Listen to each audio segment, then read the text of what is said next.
Hello, my Teaserking family. How's everybody today? I am fine. Happy Saturday. Happy weekend.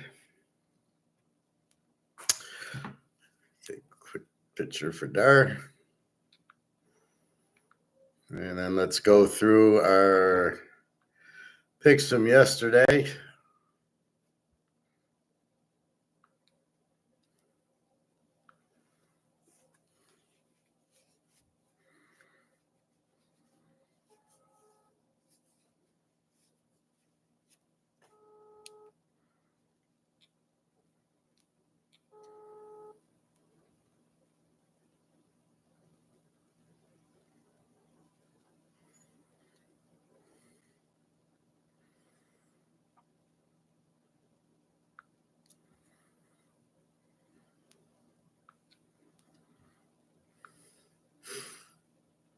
Anyway, accidentally called Daria trying to give her a picture. Oh well.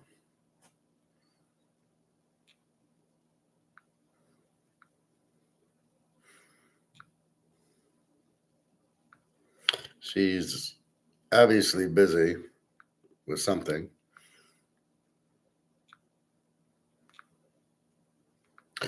All right. So, gold on the weekend doesn't move. So it's going to sit there till tomorrow night at 3,023 basically. Silver at 33.03. So we know gold's moving. The little derivative at 10 o'clock to doing what I don't know. Silver at 33 is just so undervalued. Well, we know all that. Okay. No action today. Don't worry about it. Let's look at college basketball yesterday. So we start off with Baylor plus 1.5. They win 75-72. fucking Bama laying 22 to Robert Morris, wins 90-81.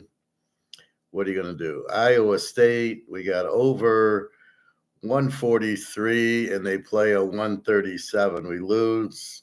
I knew Iowa State was going to win over Lipschitz. Oh, well. Colorado State, Memphis, over 147.5.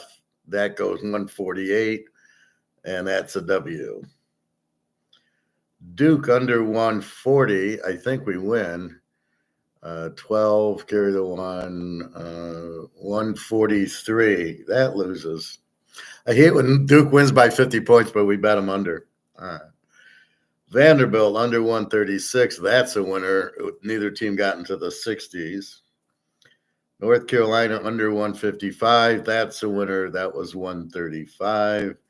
Mary minus 10.5 against the Grand Canyon, and that was a winner. Minus 10, they won by 30. Florida minus 28.5. That was a winner as they win 79-89 by 26. Kentucky over 151. 13. Down 3 carry to 133 over. That's a loser. Marquette over 152. 130, 141. That's a loser. Arizona under 166. That wins. That was 8 and 158. That is an under. Good call there because that looked like a high-scoring game, but it was 166 was too high. UConn minus 5.5 is a winner as they win by 8. Xavier over 169, 159.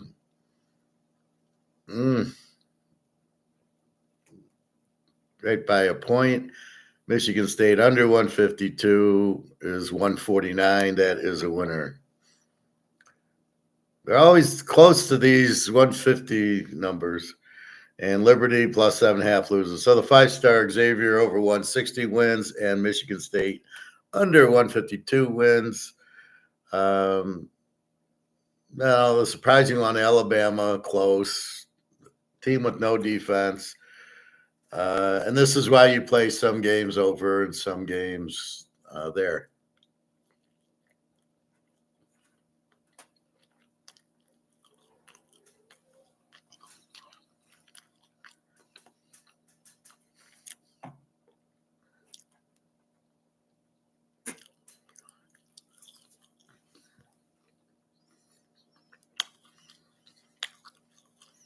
So now we go to today, and there's less games. We will go from 16 games to 8 games. Okay. This is 322. McNeese. Now I'm picking every game. Obviously, I'm not betting every game. I never would do that. As you know, there's only certain games that make sense to bet on, right? So you don't bet everything.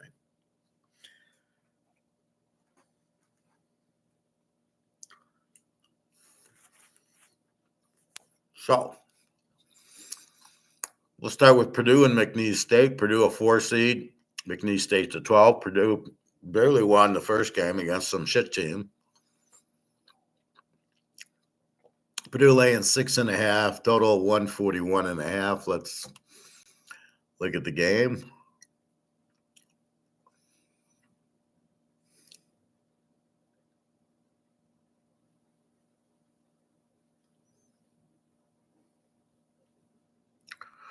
So we've got McNeese State beating Clemson 69-67. So they've won. They've won. They only go to the last 5 here, so they won their last 5. McNeese State. They play very even. Clemson only got in the 60s on them, and they scored 69 on Clemson. So looks like a good defensive team. Purdue lost to Illinois, lost to Michigan, giving up 88 points. So they had a pretty weak defense. They scored 100 on Rutgers, 171, USC 76-71, and then they beat High Point 75-63. So they only beat High Point by 12, who nobody ever heard of. So they beat 2 weak teams. Otherwise, they didn't. So I like McNeese State here. Purdue, not a great deal. 71s and then 280s. I like McNeese State in the 6.5 here. Go McNeese, beat Army.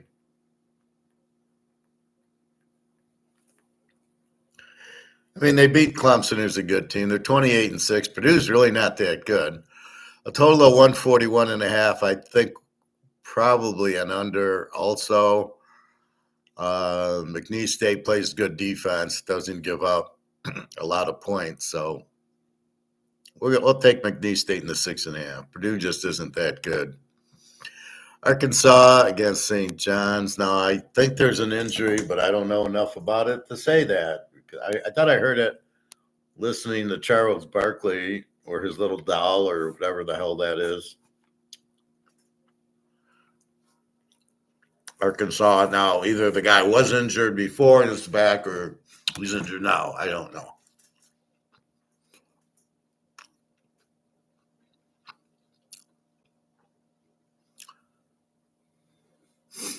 So Arkansas beats Kansas 79-72. Lost to Ole Miss 83-80. Beat a weak South Carolina team. Beat Old Mississippi State and beat my Vanderbilt team. St. John's won its last 5 or 6. They beat the Stakes, the Omaha Stakes 83-53. Beat Creighton, beat Marquette, beat Butler, beat Marquette again. Give up 84, then they've been low scoring. So St. John's, fairly good defense, fairly good offense. Arkansas, not a great defense, a fairly good offense. So It looks like St. John's. Yeah, let's take St. John's and lay the 7.5. Total 140. Should be under. St. John's plays a strong defense, but they can score, so they should score in Arkansas and hold Arkansas down. So this turns into an A team playing on I'm not sure what Arkansas is, and we'll go A team. So St. John's minus 7.5. So those are at the Purdue's at 12.10. The St. John's is at 240. And then the Coach Bows come out at 5:15. Michigan against A&M. A&M laying 3.5, 143.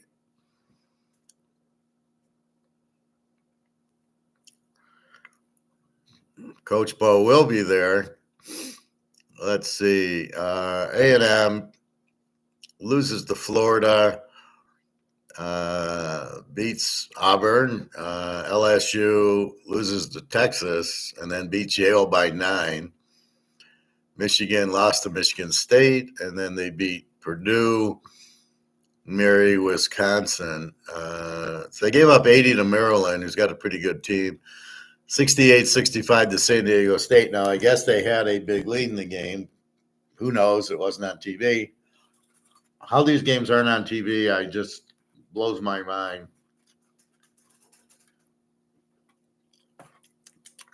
TBS, TNT, you can't get that. I don't know why I can't get it on my cable, but why are you showing a game that people can't get in their cables? In other words, it's on my Roku, but when I try to get into it, it says, no. Spectre doesn't carry it, so therefore it's not there. All right.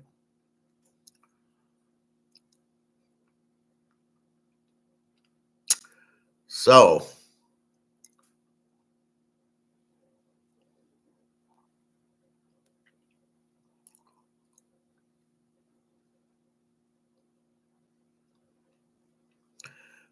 we've got Michigan, Purdue's pretty weak, Maryland's pretty good, Wisconsin. So they're beating playoff teams here. 68-65. So A&M gave up 94 to Texas and 90 to Florida. The only game was a 52, so this should be fairly high scoring, and I think Michigan's a very live dog. Let's go Michigan plus. We get 3.5. Coach Bo will be there, so it seems like a good thing. 143. I would say it's an over also. But we'll just take Michigan. A&M's not a good favorite here. Drake and Texas Tech, 610. Texas Tech, 7.5, 126.5. Very low scoring total. Drake has beat somebody good, I think, the first round. Drake beat Missouri, 67-57. Yeah, Drake plays the tough D. Gave up 60 to Missouri State, 53, 50 to Belmont, the racetrack, 48 to Bradley, and 57, and the best they did. So this is definitely Drake, a very strong defense under team. Texas Tech beat Prime and Prime Jr. And the guy, the receiver, plays on the basketball team also. He plays on all sports, all teams, both ways. He plays both ways in basketball like he did in football. They beat Colorado 91-75. Arizona State, Scatterboo 85-57. Baylor 76-74. Arizona 86. And NC Williamson by 10, 82-72. So Drake is a very live dog here. Under is very live. I'm taking Drake in 7.5. This is like dog Saturday. You've got this Drake's an under team, so the 20, but that'll keep them in the game. They're not going to get blown out. Texas Tech's barely winning. They're beating shit teams, but against good teams they're not. Creighton against Auburn. Auburn 8.5, 150 against Creighton. Creighton and Duke and Drake are the same team. I don't know which one I bet on. Creighton won. Oh, I had Drake. So here we got Auburn, the number one team in the whole thing against Creighton, 8.5, 150. They're expecting points. So let's see if we're expecting points.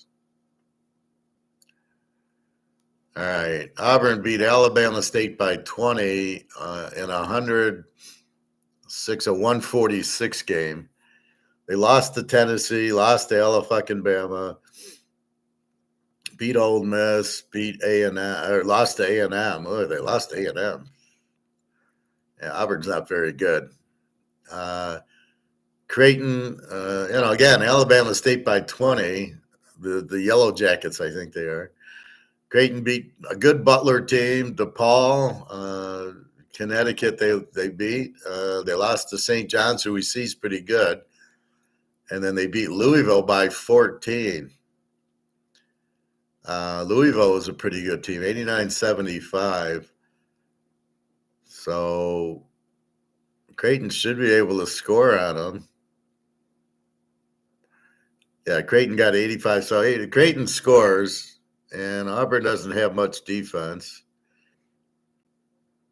150.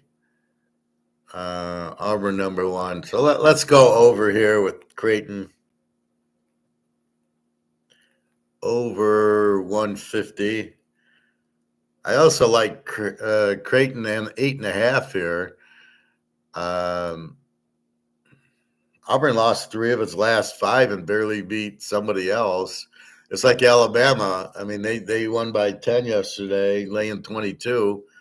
And here you got Auburn against Creighton. And Auburn, I don't know. I mean, Creighton's a good team. Let's go over.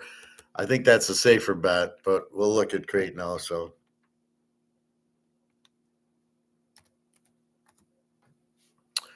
BYU, Wisconsin, 1.5, 155. I think I like BYU, who looked very good in conference. Let's see who they beat.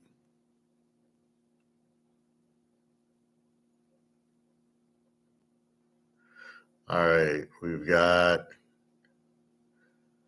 BYU beat Virginia Commonwealth. They got killed by Houston. They beat a good Iowa State team, 96-92. They beat Utah, their rival, 85-74, and Iowa State, 88-85. So Iowa State's a really good team. Houston's probably number one, and then Virginia Commonwealth, 80-71. How good's Virginia Commonwealth? But it was a fairly high score. It was a 150. Wisconsin beat Northwestern 70-63, UCLA 86-70, Michigan State's very big win 77-74. I don't know what happened in the Michigan game, losing 59-53 and then beating Joe Montana 85-66. Jerry Rice didn't play in that game. 85-66, so that's a 151. That's one of those 151 games, as BYU played a 151 game also. So I'm going to say 151 here. BYU scores. Houston only getting 54. That makes sense because they played Houston with the killer defense. But Wisconsin, let's see, they give up 70 to UCLA, 74 to Michigan State, 59 to Michigan, and 66 to Joe Montana. So I bet they're getting to the 70s, and it's a 150. What do we got as their spread? Wisconsin 1.5, 155.5. That's a big number. 155 is a little bit higher. The 151 I would go over. 155 I can't. Wisconsin minus 1.5. BYU played Houston and got killed. Wisconsin lost to Michigan though, so I'm going BYU.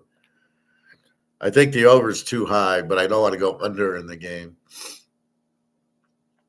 BYU plus 1.5, but I think I prefer the over. But if it was 150, I'd go over. Big game here. Gonzaga against Houston. Houston laying 4.5, 130. I'm not even looking. Houston minus 4.5, and that's our 5-star for the day. Go Houston, beat Navy. 5-star. So Gonzaga is not going to hang with. They beat Georgia. Okay. Houston just lays the wood. Let's see if it's also an under 5-star. We know Houston with the tough D.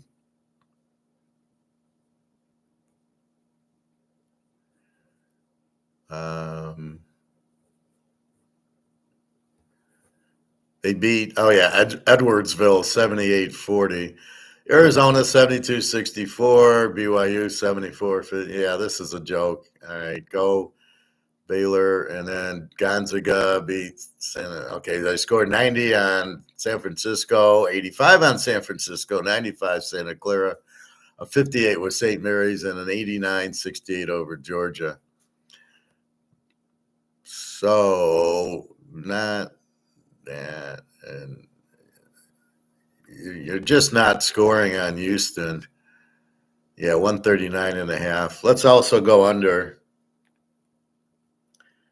Houston under 140, we'll call it. So Houston, and then Houston under. Hey, Prophet. And our last one is UCLA, Tennessee. Good football game. Tennessee 4.5, 131.5. Let's break it down.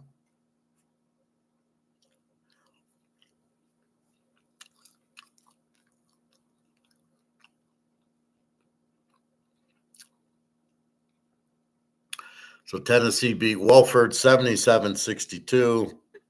They lost to Florida. They beat Auburn. Beating Texas and South Carolina is nothing. So I don't know how good I don't know how good Auburn is. All these teams beating them.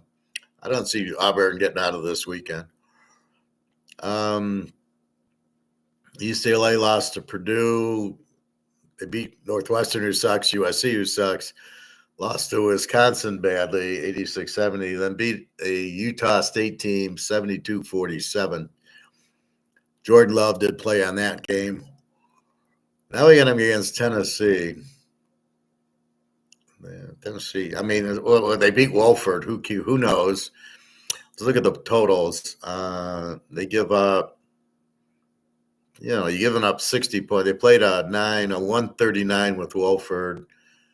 UCLA played a 9, played a 119 with Utah State, but they don't have.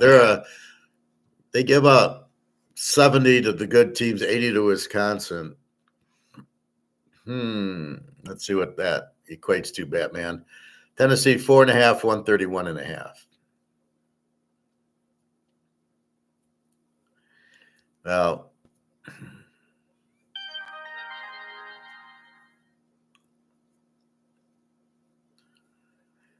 let's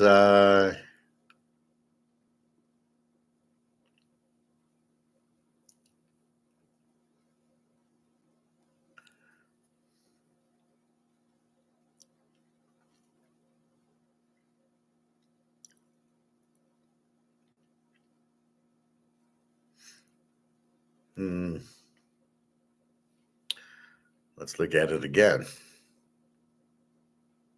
131.5. We going over or under?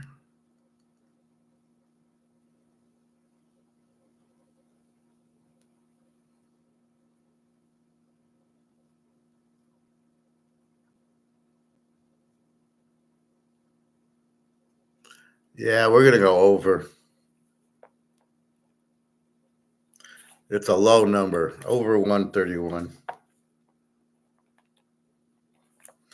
All right, so we got McNeese State plus 6.5. You got 10 minutes for that.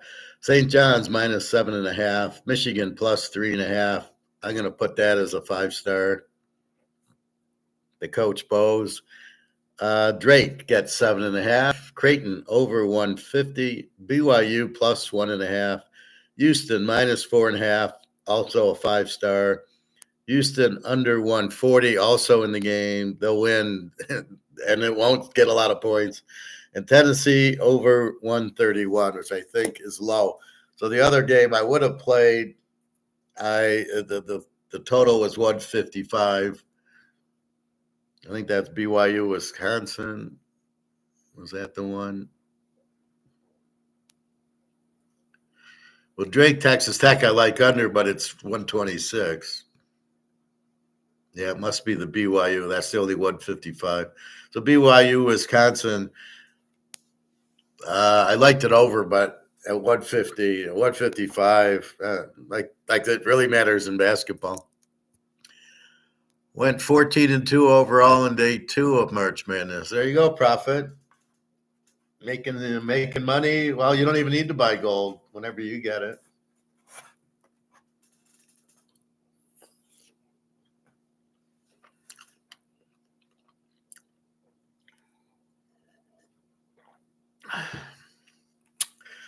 So that's it. So yesterday it was okay, considering I'm just doing this kind of blindly. Well, we hit the Xavier over and the Michigan State under our 5 units, so that's good. The only game probably weird was Alabama minus 22 didn't come in. Iowa State, we went over instead of taking Iowa State. And they killed them, but the other team didn't score for us. And then Duke under instead of Duke. You know, you hate that. But that's like you're afraid that they're going to win by 50. But Duke apparently is a very good team. I still need the gold.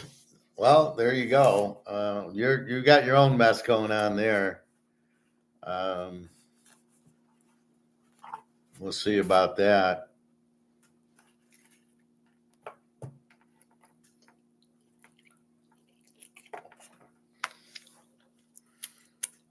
So I was thinking about my situation with Daria,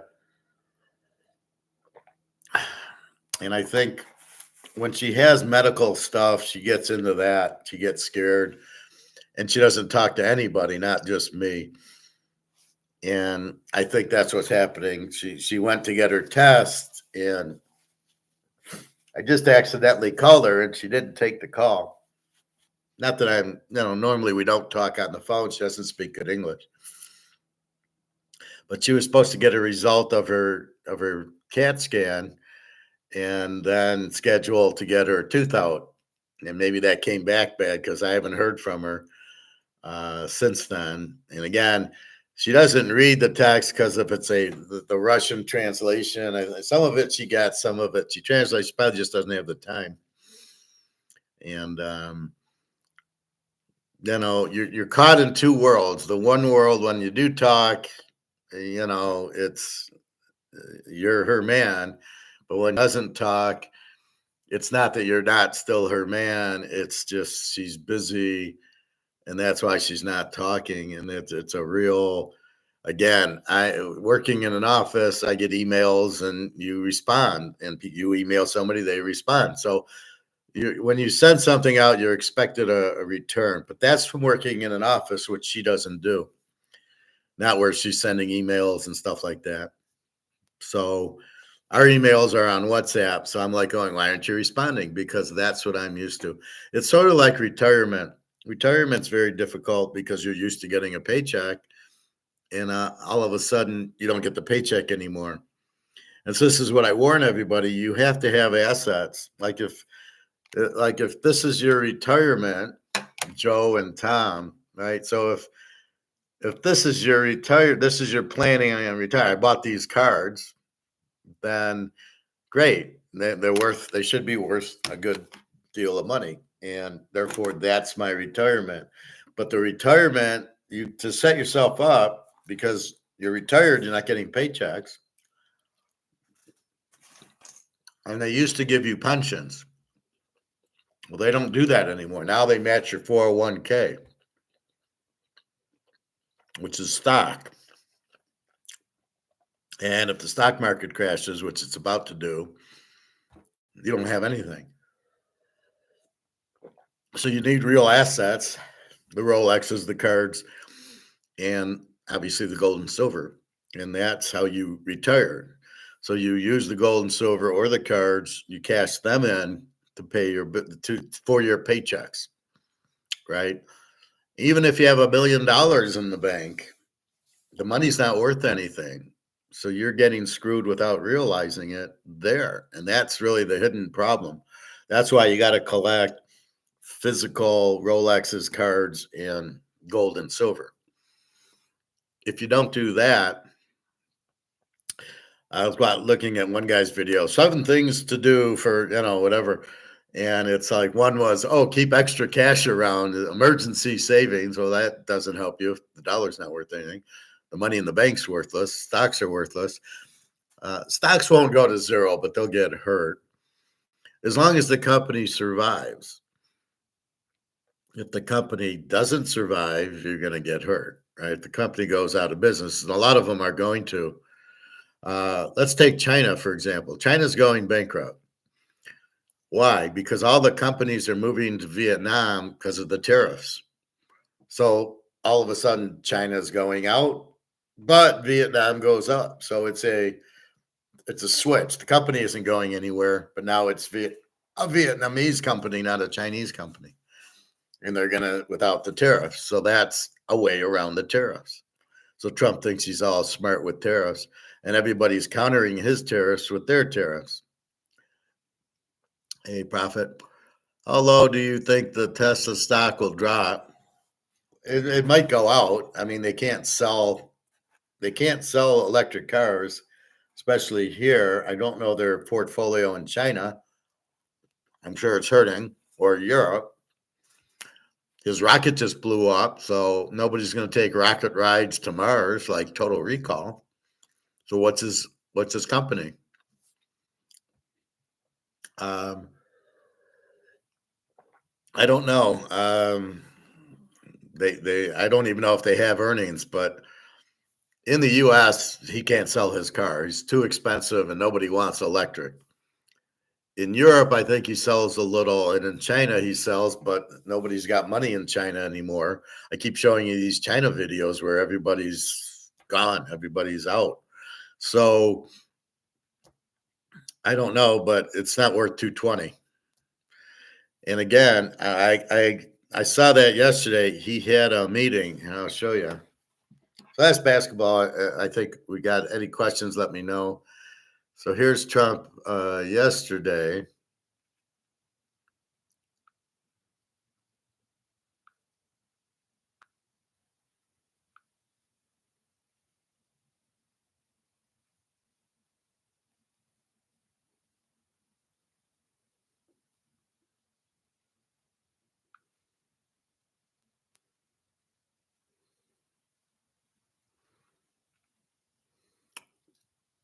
Put it this way, I wouldn't put money in that.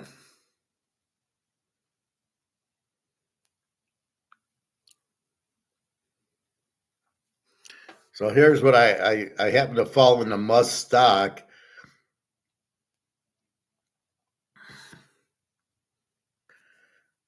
This is weird. Elon tells Tesla employees not to sell Tesla stock as board and executives are dumping. If the board and the executives are dumping their stock, they know why are they dumping it? It's because it's going up or because it's going down. So if I see this, I'm out of it.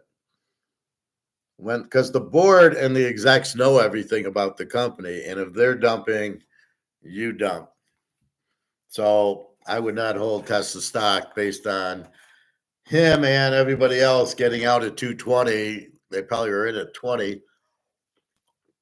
But if you can't sell your vehicle and now we're back to fossil fuels, these electric cars, and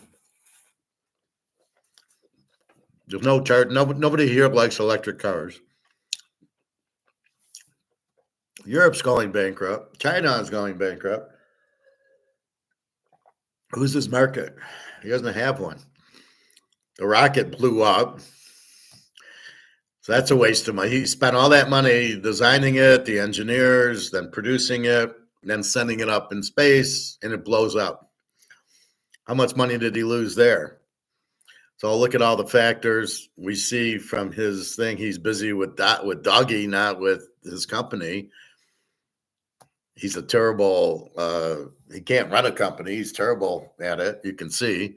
He sent the same email my friend at the DOD said that he'd sent on Twitter when he let all the people go from Twitter. So he just assumes that you're working there. You don't need to be there. We don't need employees. You're all waste. And there's too many employees. We can run it without that many. Like, so the managers are very stupid. They have people there that shouldn't be there. This is what he thinks. And so therefore, that's not, why do you have any employees? Why don't you just cut all the employees? Why have any employees? So he doesn't know how to run a business. I'm sure he doesn't understand finance and economics. So if you ever see this, the stock, the board and executives are dumping, I mean, just follow your nose. That's a sign to get the fuck out. Because if they're getting out, there's a lot of shares and the price is going to go down because they're out. Who do you think's going to buy it? Yeah, let me see. The Tesla stock is board and execs are dumping. I'm going to buy it. It's low. It's going to go back up. No, you're fucked. So you want to get out of it. I like Musk tells the employees though to hang on to the stock. Yeah, I don't think so. Why would I listen to this idiot? Desperate Elon Musk begs employees to hang on to your stock as Tesla flounders. So there's Elon Musk. I would not give him a nickel to run anything. So what we see is ways around the tariffs. China going to Brazil and Vietnam to sell their stuff. We've got Mexico. The reason they tariffed Mexico was because of China dumping. Really not Mexico. What do they give us? Avocados, and then they give us the cartel, the drug cartel sending in ethanol. Apparently Canada sends in a lot of ethanol too. So they're tariffing. I'm not sure why they're tariffing Canada, but you want free trade. And the problem is now all these countries are fighting back.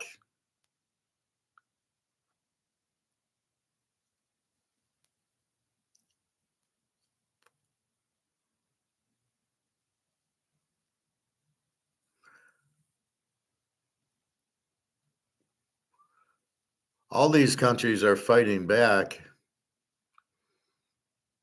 with their own tariffs. And all it does is raise costs. It's a bad thing. All right, let's see what Egon's up to. The situations in Ukraine and in Syria are not going to be easily resolved. Trump thought he would do it in a day. If he does it in a few years, I would be surprised, because Middle East is never going to go away. And the threat that America sees in Russia is so major that they're not going to give in on anything. Now America is going to buy Greenland, or make Greenland 51st or 52nd state. After Canada. Right.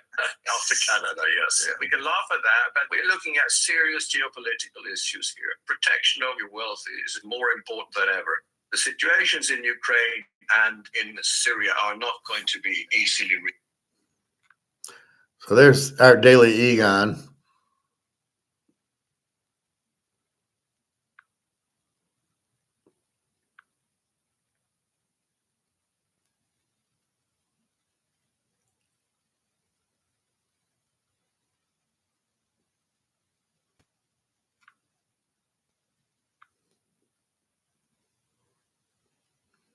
So you've got Turkey crashing. You've got China is out of money. Huge scandal rocks China. That's their between the tariffs and the housing crisis. So another big housing crisis is happening. Everybody's moving out. Nobody can get jobs. You can't get your money out of the bank.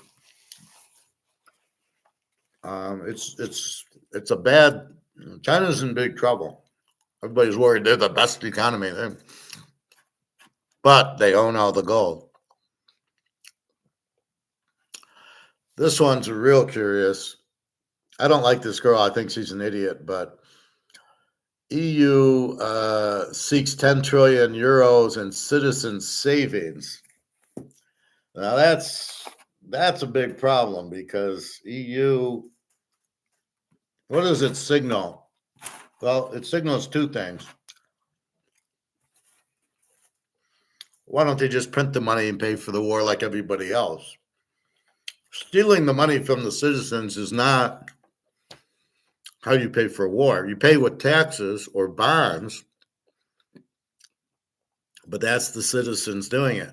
So it tells me that the EU's broke. They can't print money. So what's happening is the US pulling out, saying you're on your own. They don't have any defense. I'm not sure why they need it, but they don't have any. Russia's not rolling down with tanks running down the street like in World War II.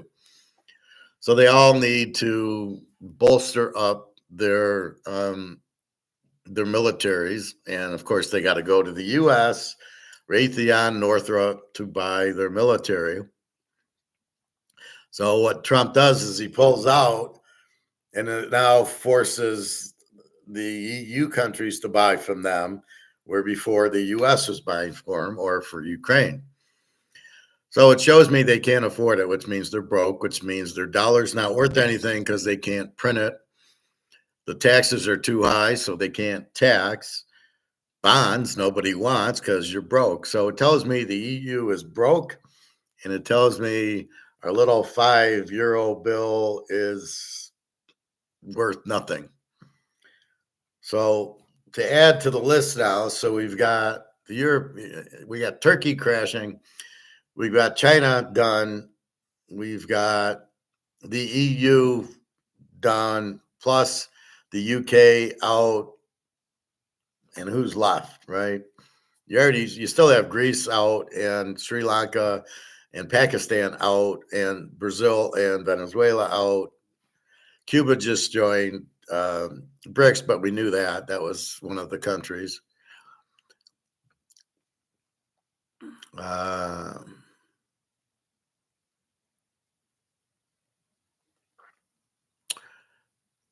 watched this idiot, 7 assets that safer than cash, but he lists cash. I just watched it to give him a negative because the only assets you can have safer than cash, as I said, are cards, Rolexes, Picasso, real assets first of all, and gold and silver. So gold and silver is on the top of your list because it's already money. So I can't go spend this. I have to sell it to get gold and silver, right? So that's why I'd rather buy the gold and silver first than buy that. Now, an interesting thing, I went and got barbecue yesterday, and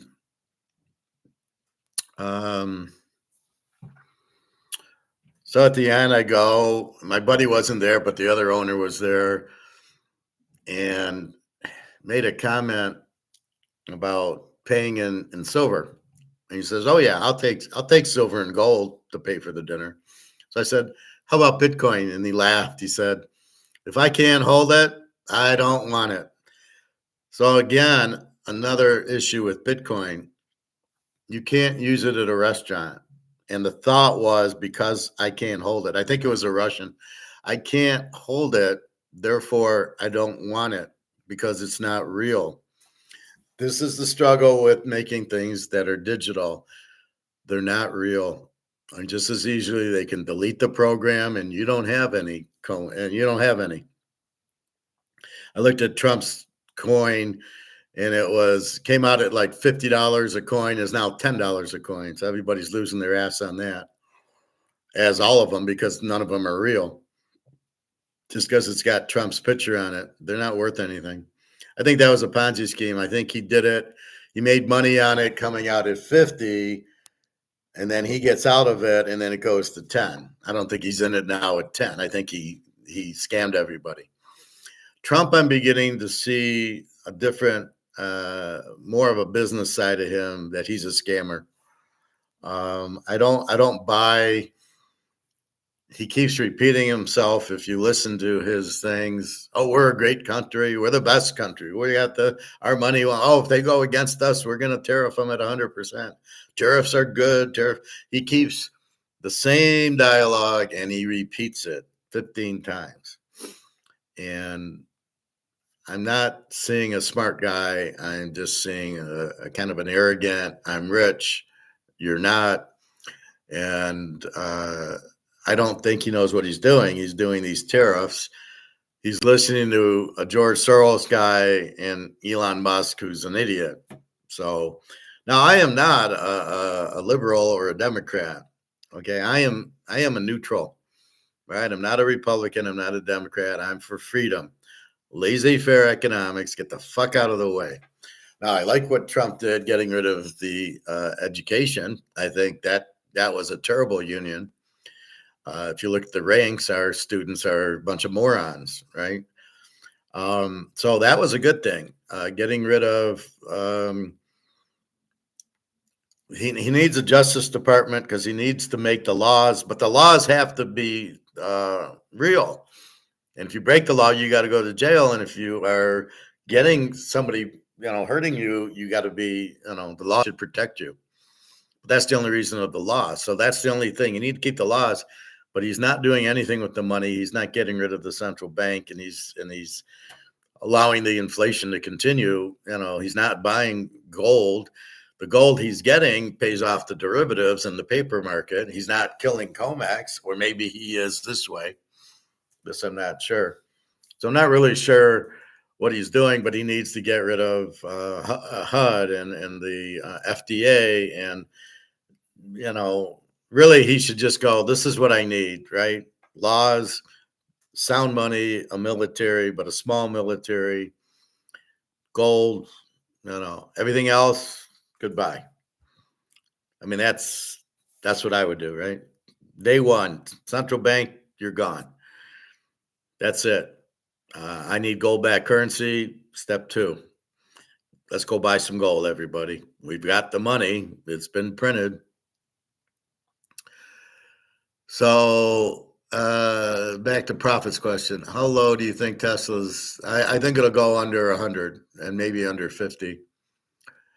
EU sales are down 50% for Tesla, you're saying? And China's are probably down even more because they can't afford it. If you can't afford something, you can't sell. I can't sell to customers.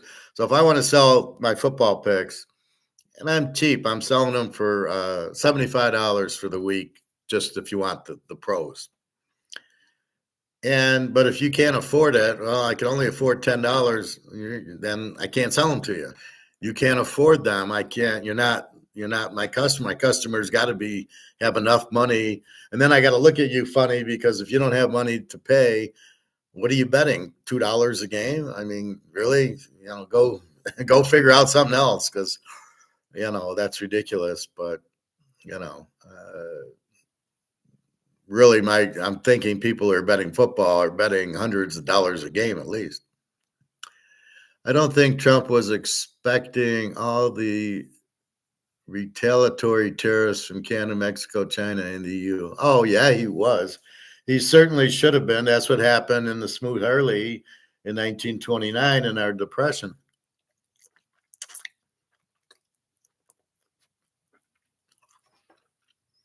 That's how you got a depression.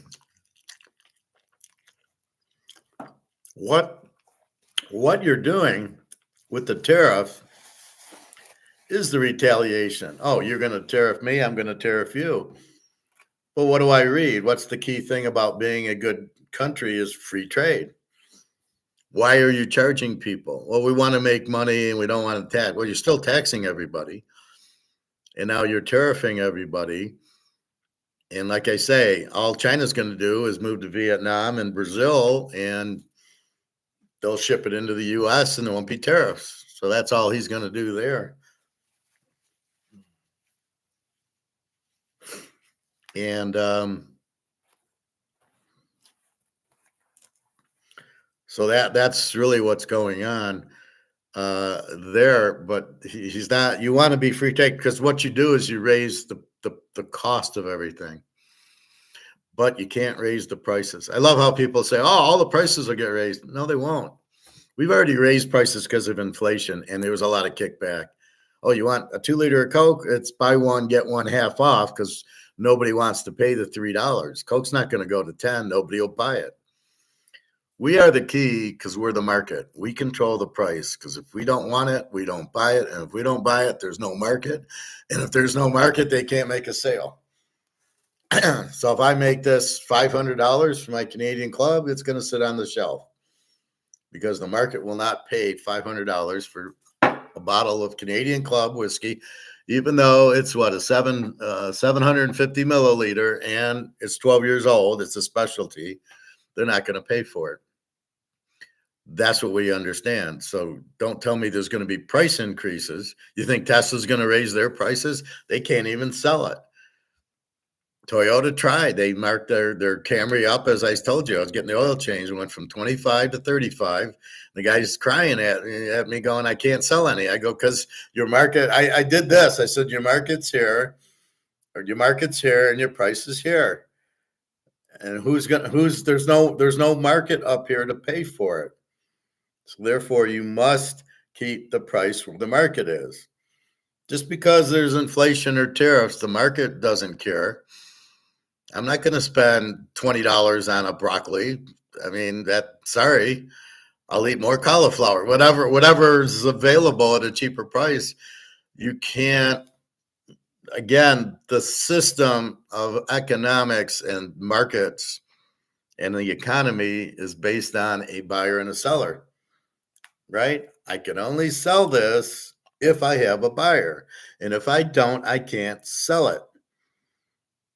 There was a buyer for 100,000. Again, this is a PSA 10.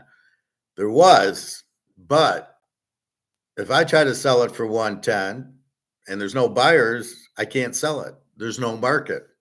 And what's happening is, and this is why I'm kind of holding off on selling this, people need money, and it's prioritized. I need food.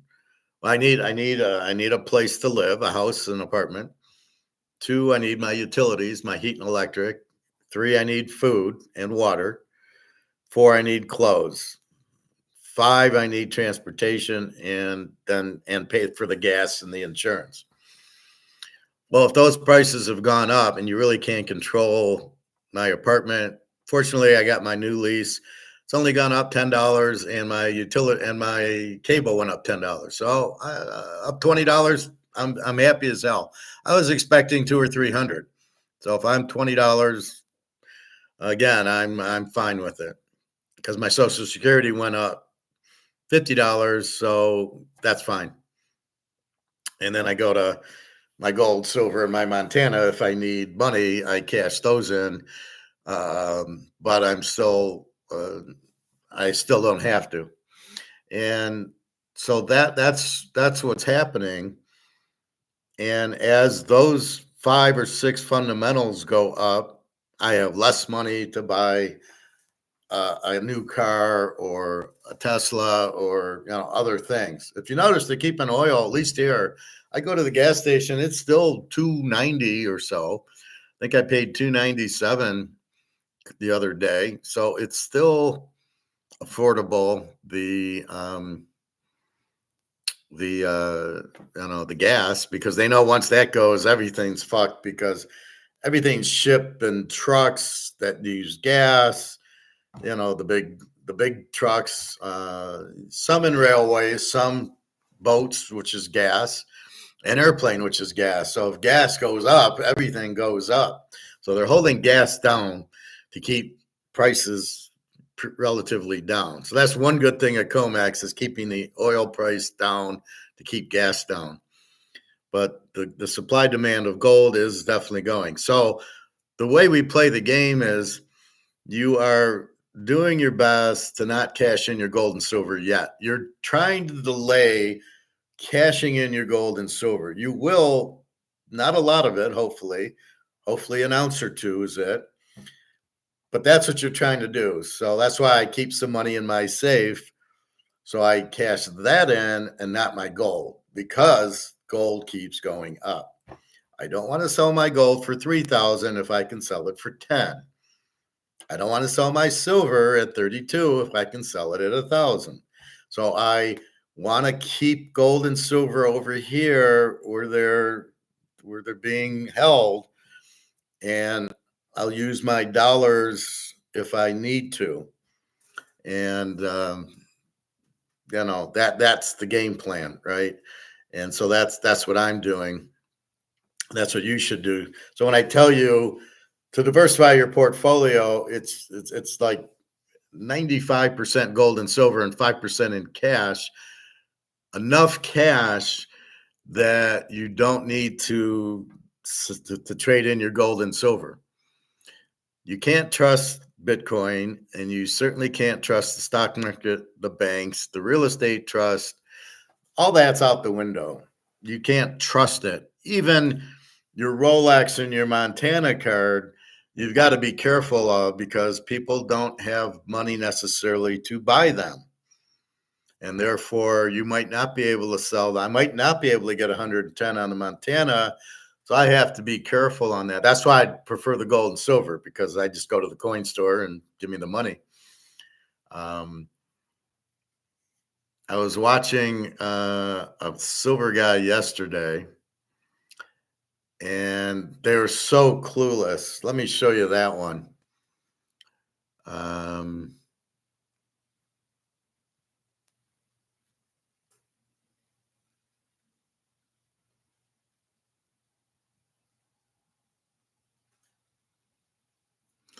See, this is why I hate this Rick Rude guy. Trust me, do not buy silver. Only an idiot would say that. Clearly a guy that doesn't understand.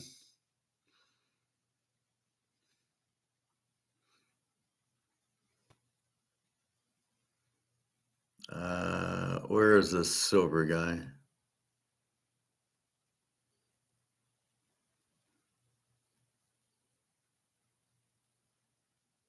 Okay.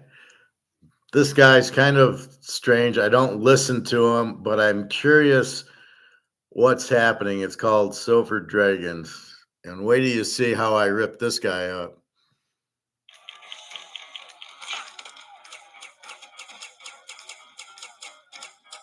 We've been talking about mistakes that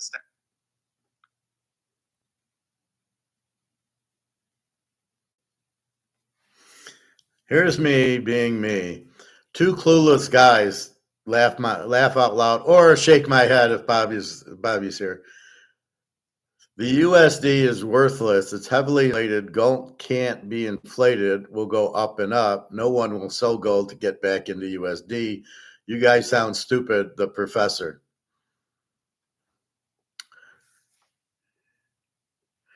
Let's see what this guy says. You work for 42 years to have $2 million in your retirement. Meanwhile, some people are putting just 20,000 in a meme coin for just a few months, and now they're multimillionaires. No, they're not. Now they're multimillionaires. I pray that anyone who reads this will be successful in life. So the guy's crying because he's got $2 million. And he's jealous because people got Ponzi scheme. Now, talk to me in 6 months when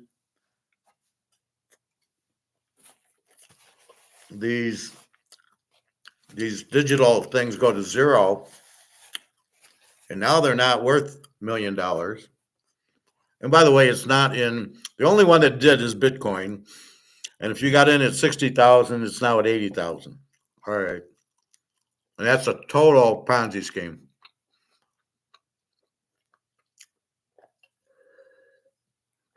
That's like Musk saying, don't sell, don't sell. So what you have is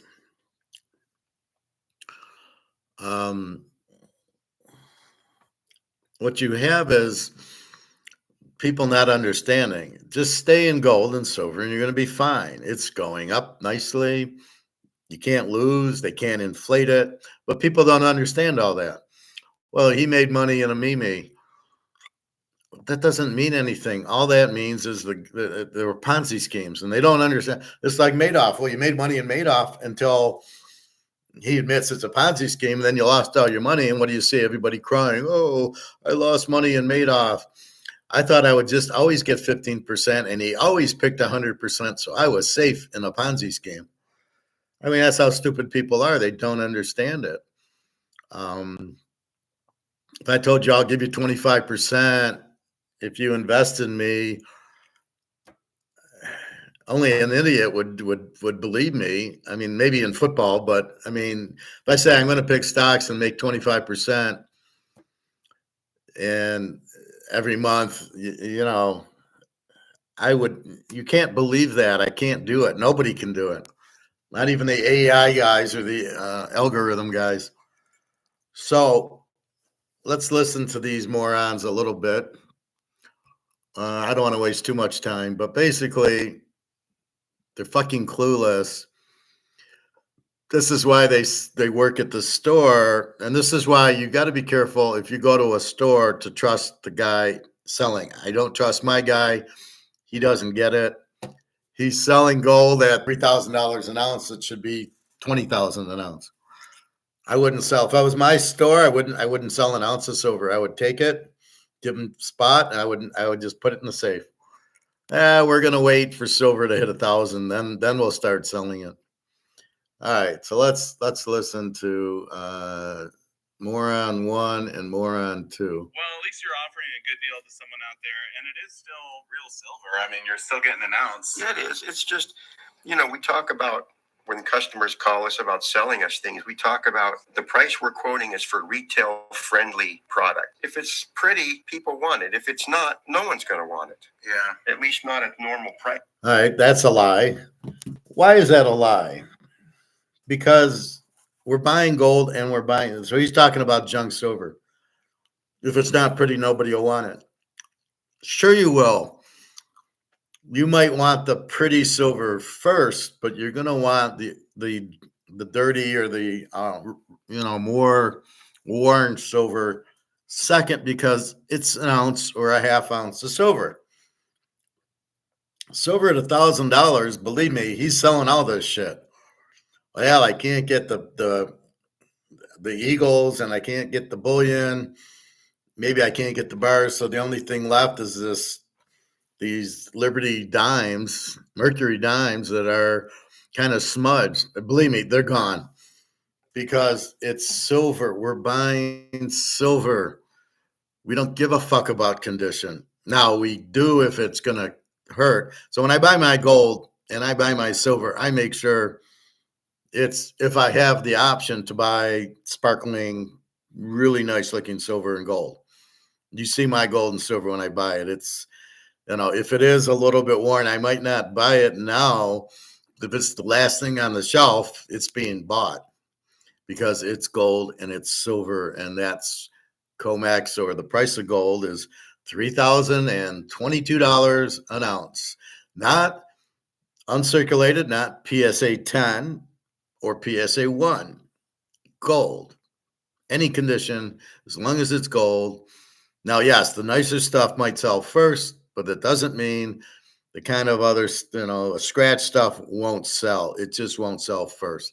It's still gold and silver. So it's on sale for a reason. Yeah, because it's just unattractive. Well, what would you say is sort of the best deal in the shop? I mean, I guess these are probably the cheapest, but of all the other stuff, we got, junk silver, silver rounds. You got some gold down here we can look at, but what would be the best deal? Consistently in recent times, the constitutional or junk silver is the best deal on a per ounce basis, and we're trying very hard to keep lots of it in stock because we sell lots of it. Interestingly, we even have mercury dimes in abundance now, which, for a while was just about impossible, but maybe we've overwhelmed the demand with product. You increased the supply. We did. Not on purpose. So what's happening, people see silver at $33 an ounce, and they're doing what they did with gold. Oh, it's at its all-time high. Well, the all-time high is 50, paper high, not real high. And so they see it and they go, oh, I'm going to get rid of it. Or I need to feed my family. I need to pay my rent. I need money. So I'm going to sell my silver because it's high now because they think 33 is high. Fellas, 33 ain't high. Put a zero after it, and then you're getting warm. It just, that's what's been coming through the door, and we're very, very grateful because we sell far more Mercury dimes than Roosevelt dimes. Yeah. I mean, I do prefer the Mercury dimes. We've talked about this in videos, but Yeah. either way, I mean, you're still getting something that's recognizable. It is silver, and if you need to spend it in the future, you'll be glad you have it, right? Yeah, and for the viewers who may not have seen an earlier video, or for new subscribers, the Mercury dime only came in silver. Right. Whereas the Roosevelt dime looks the same now as it did in 1946. So you got to look at the date or the edge to see, is it silver or is it clad? You see a Mercury dime, it's done. It's silver. That's one of the reasons it's so popular. And frankly, it's a beautiful design, even when it's very well worn. Yeah, that is true. Can we take a look at your gold, Harry? Absolutely. Wow, I think this might be one of the first times I've come into the shop and it's all U.S. gold. That's all you got. Except for a lone 10th ounce Krugerrand. Oh, no, I didn't even see it. It was kind of hidden in there with all of the eagles. These are pretty cool too. It's a little half ounce holder, so it's got 5 American gold eagles, so that makes it pretty cool. Yeah, I've never seen those holders before. What's the purpose of that? Just to kind of show it off? It's a display. In a controversial new bill that just passed aimed at making America healthy again, all 50 states. I've never seen those holders before. What's the purpose of that? Just to kind of show it off? It's a display, a way to display them. It's pretty fun to have. 5 of them, and it's divisible gold, and you have it all in one package, which I think is pretty cool. Yeah, at 3,000 plus, there's no great deals on gold. I just, admittedly, it's at a price level that none of us saw coming, at least not at, say, a year ago. But now, I think, 3,100 could be just a day or two away, just because it's broken through that psychological barrier of $3,000. So the guy thinks it's a stock. He doesn't understand inflation. We saw it. What did we see it? At least a couple years ago, we saw $3,000 gold. That was the whole point of meeting certain guys at the Capitol Grill, was to celebrate 3,000, which that was made a year ago.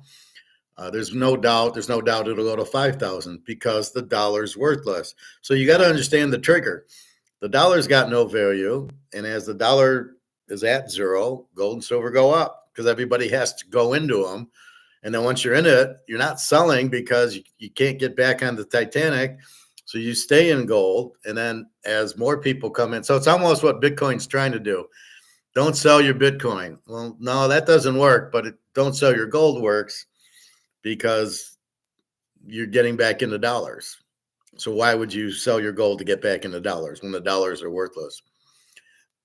He doesn't understand inflation or the dollar or anything. Psychological barrier. It's not a psychological barrier. It's not a stock. Nobody's sitting there going, you can't. People are buying and buying and buying. All the central banks, they just are buying. There's no psychological barrier. 5,000 is not a psychological barrier. It's, I'm going to keep buying because I need it. What's stereo?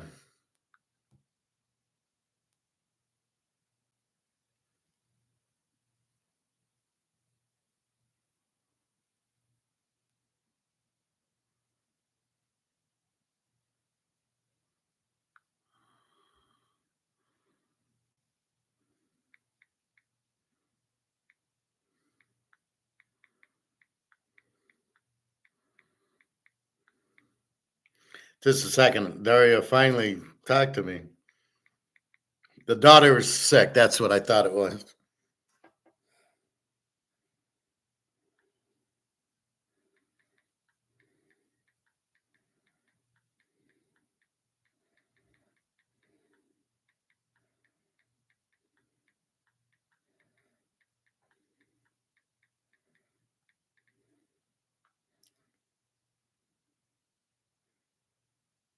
That's the daughter's tonsils. So they're all looks like infected or whatever. Sorry for that. See, she says, I didn't want to complain to you. So that's why she's not talking to me, because she'd have to bring up the daughter's tonsils, which I know about. And she's afraid. We'll get back in a second. And that's why she kind of doesn't text me. I'm waiting. How are you and everything? And then she's, well, I don't want to bring that up. And I'm like, it's okay.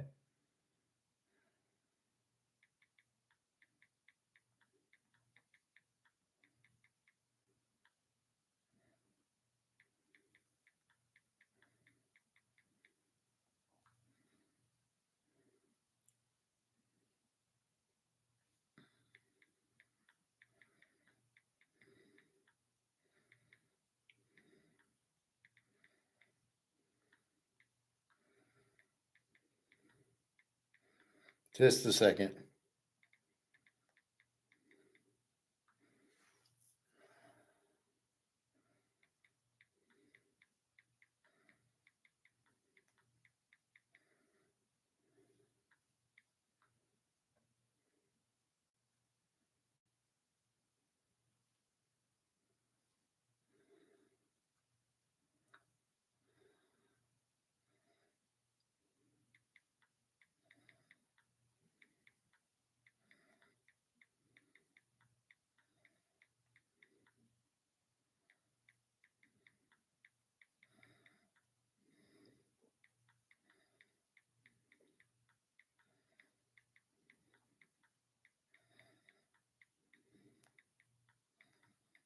Just a second, everybody. I apologize.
All right. Anyway, I'm so sorry. So I'm asking her, did you finally get the perfume? So now you see my whole thesis of what I was saying yesterday about women. It's not me. It's not that she doesn't love me. It's not like she's mad at me or anything. Her daughter's sick and she didn't want to tell me about it. She didn't, what was her term? She said, I didn't want to complain to you. Well, why not? I'm your boyfriend. You can complain to me. So that's the Russian view. And that's why I tell you guys, the one guy didn't understand yesterday. That's why I bring it up, because when you're expecting, you send an email or a text, or you guys here put a comment down, you're expecting a response. And when you don't get it, you don't understand it. And it's not like she's with another guy. It's not like she doesn't love me. She didn't want to complain about the daughter who I knew had tonsil problems. And so that was the whole point, was why isn't she? Is something serious? And it's 3 or 4 days and you're expecting a good morning, at least that's the way I am. With her, not with other girls, I'm not. Alyssa, I don't, but with her, I do. With Jenna, I got every day. So when you don't get it, it throws you off. CT scan revealed a 0.5 centimeter diameter foreign body near the nose. the doctor will let me know when he can schedule an operation for me. It will be free, but I will need to wait a bit. Oh, good. She did get the perfume. So Daria's got a 0.5 centimeter foreign body near her nose. It will be free. So socialized medicine in Russia.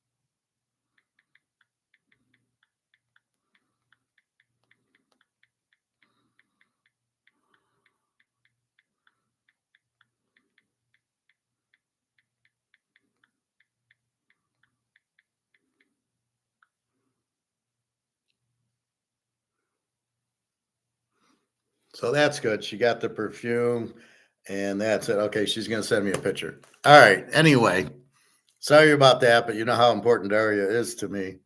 There's certain people in your life that are more important than others. She's one of them. And we're waiting. I don't know if we can wait for the war to end. I don't know when the stupid war is ending. Anyway, so back to Silver Stacker guy.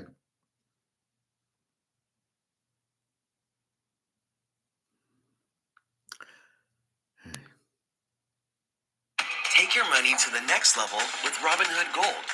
Earn more with high yield cash. Alhamdulillah, over the last few days, with your support, we were able to sponsor over 100. It's broken through that psychological barrier of $3,000. So when it comes to gold, what are the customers wanting to buy? Are they wanting to buy just whatever you have, they don't care, or are they picky? Extremely picky. If I don't have what they want, we order it for them, or they just don't buy. At this price, no one's going to just settle. In the past, when gold was, say, $1,800 an ounce, they might come in looking for a gold eagle, but I might have Australian kangaroos and be like, yeah, okay, an ounce is an ounce. Well, in the high 2000s and certainly over 3,000, people come in, they want what they want. That's a lot of money to lay out. What I'm finding, and I think Adrian would agree, the vast majority of gold buyers want U.S. gold, eagles or buffalo. See, that's ignorance of the people. As you would probably know, Prophet being Canadian, I'll take dollars. I'll take an ounce of gold.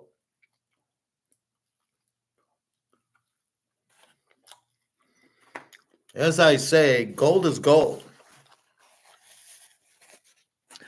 And it's priced at 3,022. It is not priced in US dollars 3022, kangaroos 3021, maple leafs 3020. That's not how it's priced. It's priced, let me see.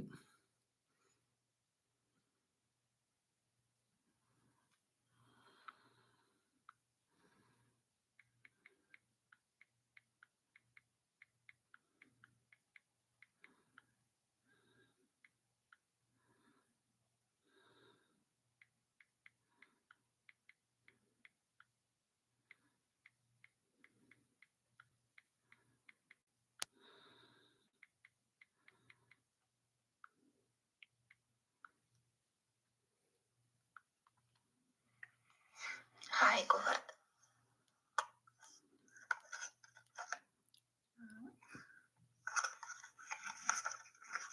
So she's showing me the perfume, which is what I thought. Thank you, my God.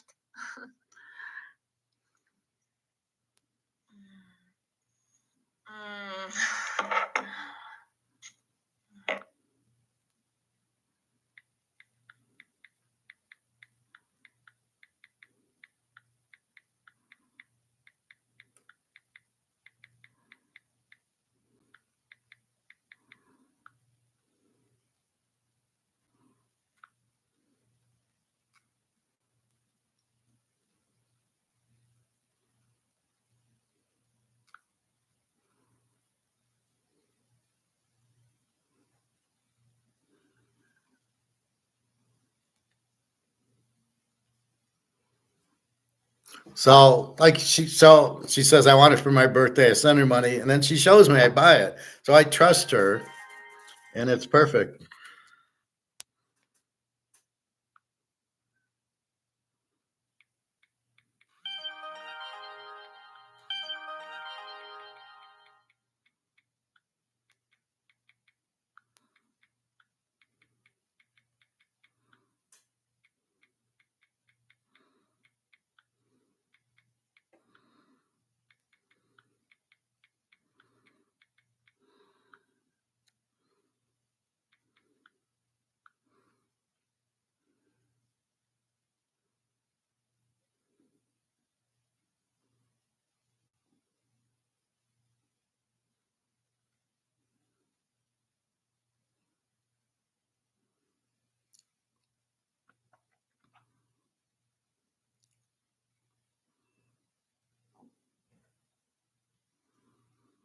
So when you get that response from her, that's why you're saying, well, when she doesn't talk to me for days, it's not that I did anything wrong.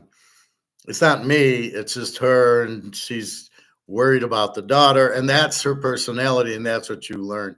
So, like I teach you, um,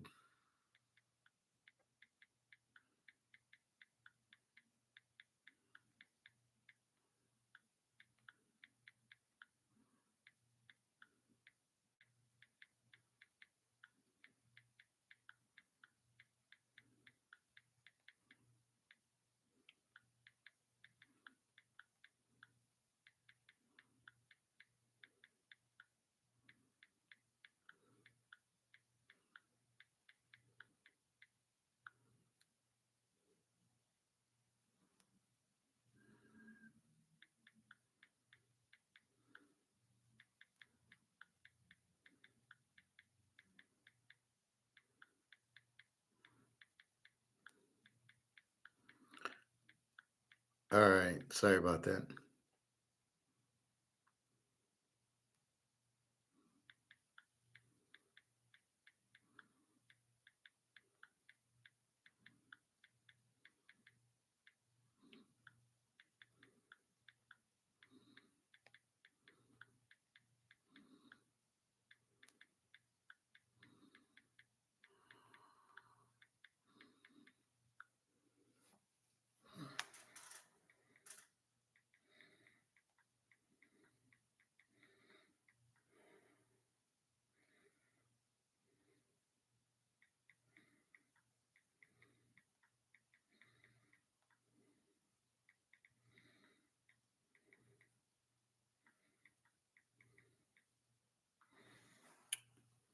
All right. So,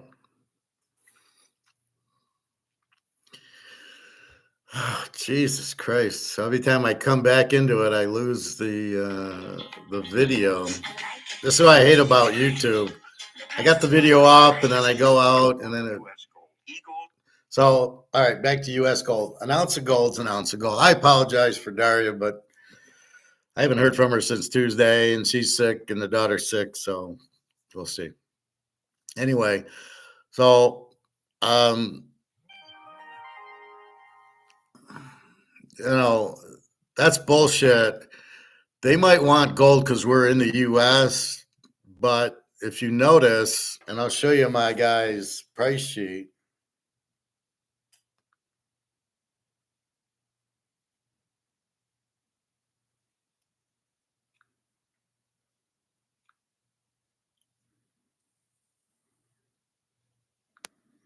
So if we look at the price sheet,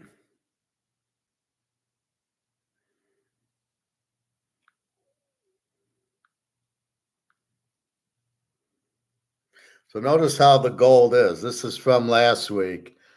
So the Eagle is 110 over spot, as is the Buffalo, but notice the Cougaran 70 and the Maple Leafs 85. So if you were to buy a Cougaran, you're saving $40 on it. And same thing with the Maple Leaf, you're saving $25 on that. So that's why I like the Maple Leaf. It's $25 cheaper. But gold is priced at gold. His spot, he doesn't show it. Well, here it was 29.10. and he's selling it for 30.22. So the point was, at that point, you're paying less for it, but why? So people only want American is just bullshit. I've been buying Maple Leafs, Cougarans, and Philharmonics because I'm saving $40 because the price of gold is $3,022 per ounce. Not for US, not for Maple Leaf, it's that an ounce of gold. So why is my Cougaran any cheaper than yours if mine's an ounce of gold? It's all the same. It's 1 ounce of gold. Maple Leaf, 1 ounce of gold. It doesn't matter, 22, 24 karat. So if I can spend $50 less for the ounce of gold, well, the fuck would I buy American gold? It doesn't matter. I don't think tax-wise it matters because as long as you cash in a few, you're not going to pay 1099 on it. And there's no tax implications. I was doing my tax return. Any savings or investments? Absolutely not. No, it was like, you know how they give you on interest income and dividend income, and that's supposed to be income to you. I don't have any. I got gold. I got no savings, and it's not a dividend. I just have an ounce of gold. Oh, by the way, it was 2,000, now 3,000, but I'm not paying on that. You don't owe on that. That is not. It's not a capital gains. I didn't sell it. It's not an interest or dividend. So explain to me why the fuck I don't want to own a Maple Leaf and I only want to own a USD. Again, this is where I struggle with this guy. This guy is, Jesus Christ. I can't get off of this anymore because I keep going to these commercials. Hey, sweetie, you good? Someone stole my Old Spice antiperspirant. U.S. gold. Eagles or buffaloes? That's it. So when we pointed out that 10th ounce Krugerrand earlier, I promise you, if all these 10th ounces go today, this will be the last one left. Not if I'm there. What's the reason for that? Just I because can. we live in- I'll share the reason. It's a perception of quality. It's the fact that it's U.S. currency. It's legal tender. It's recognizable. It's not something they have to go home and look up. It's a gold eagle or it's a gold buffalo. And at 3,000, well, with the premium at 3,100 plus for an ounce, they want what they want. What's happening is when people come to sell us world gold like maples or Krugerrands or kangaroos or frankly worse yet bars, we're having to buy those a little backup spot, and most of that's going to the refiner a couple of times a week because they just sit here. Wow. So the U.S. gold you buy, you put out in the case to sell to other people, but the other stuff just gets melted? Well, some gets melted. A refiner also sells that type of coin, say a maple. They're not going to melt it. But for instance, there's two kinds of gold maples. There's 3.9s, the early years, and the 4.9s gold. The 3.9s, they're melting. The 4.9s, they resell. But the point is, people want the U.S. And so between visits to the refiner, I'll put it out. The Krugerrands, the maples, the kangaroos, the Britannias. But what ends up happening almost every time is all or most of it is there on my next visit to the refiner, and I just take it there. So was that a mistake then for people who bought sort of the world coins or gold bars? I mean, should they have just gone with American stuff? There was a time when I would say, no, it wasn't a mistake, at a time when people would buy what you had. But at a time when people are very particular and want the U.S., it's becoming a mistake. You know, if you're looking to buy now, I know I'm hurting myself by saying this, but I would get U.S. In fact, Costco mostly sell. See, this guy's clueless. All right, first of all, you're taking back the other coins to the refiner. How much are they paying you for it? Are they paying you spot? You're selling it at 100 over spot, so I wouldn't be doing that. I don't know where this guy's located, but the demand for gold is far higher. He doesn't realize that. So he probably doesn't have a lot of buyers. Some guy comes in and wants the Eagles. If I came in, I'd be wanting the other stuff. I'd give me the Maple Leafs and the Cougarrands. Now, if you're going to price them the same, I'll take the Eagle. But maybe that's what he's doing. But as my guy is cheaper on the other, I'm buying the other because I'm saving $50 an ounce. Like I said, COMEX gold is 3,022. That's it for everything. That is not it for Eagles or whatever. It's not Eagles one price and everything else is the other. Now they might, when you go to sell it back to the coin store, might give you a little less, but you're paying less. So I'm paying $50 less for a coup grand. I'll probably, if I were to sell it, I'd get spot minus, let's say $20. Well, I still paid $50 less, so it's fine. But by the way, I bought it at 1,900, and now I'm getting 3,000 for it. I'm not too broken up. Pretty soon I get 5,000 for it. Again, I'm not broken up, and I had that in my mind. I'm accumulating gold, and gold is blind. It doesn't matter what country it is. Gold is blind, and that's basically what's happened.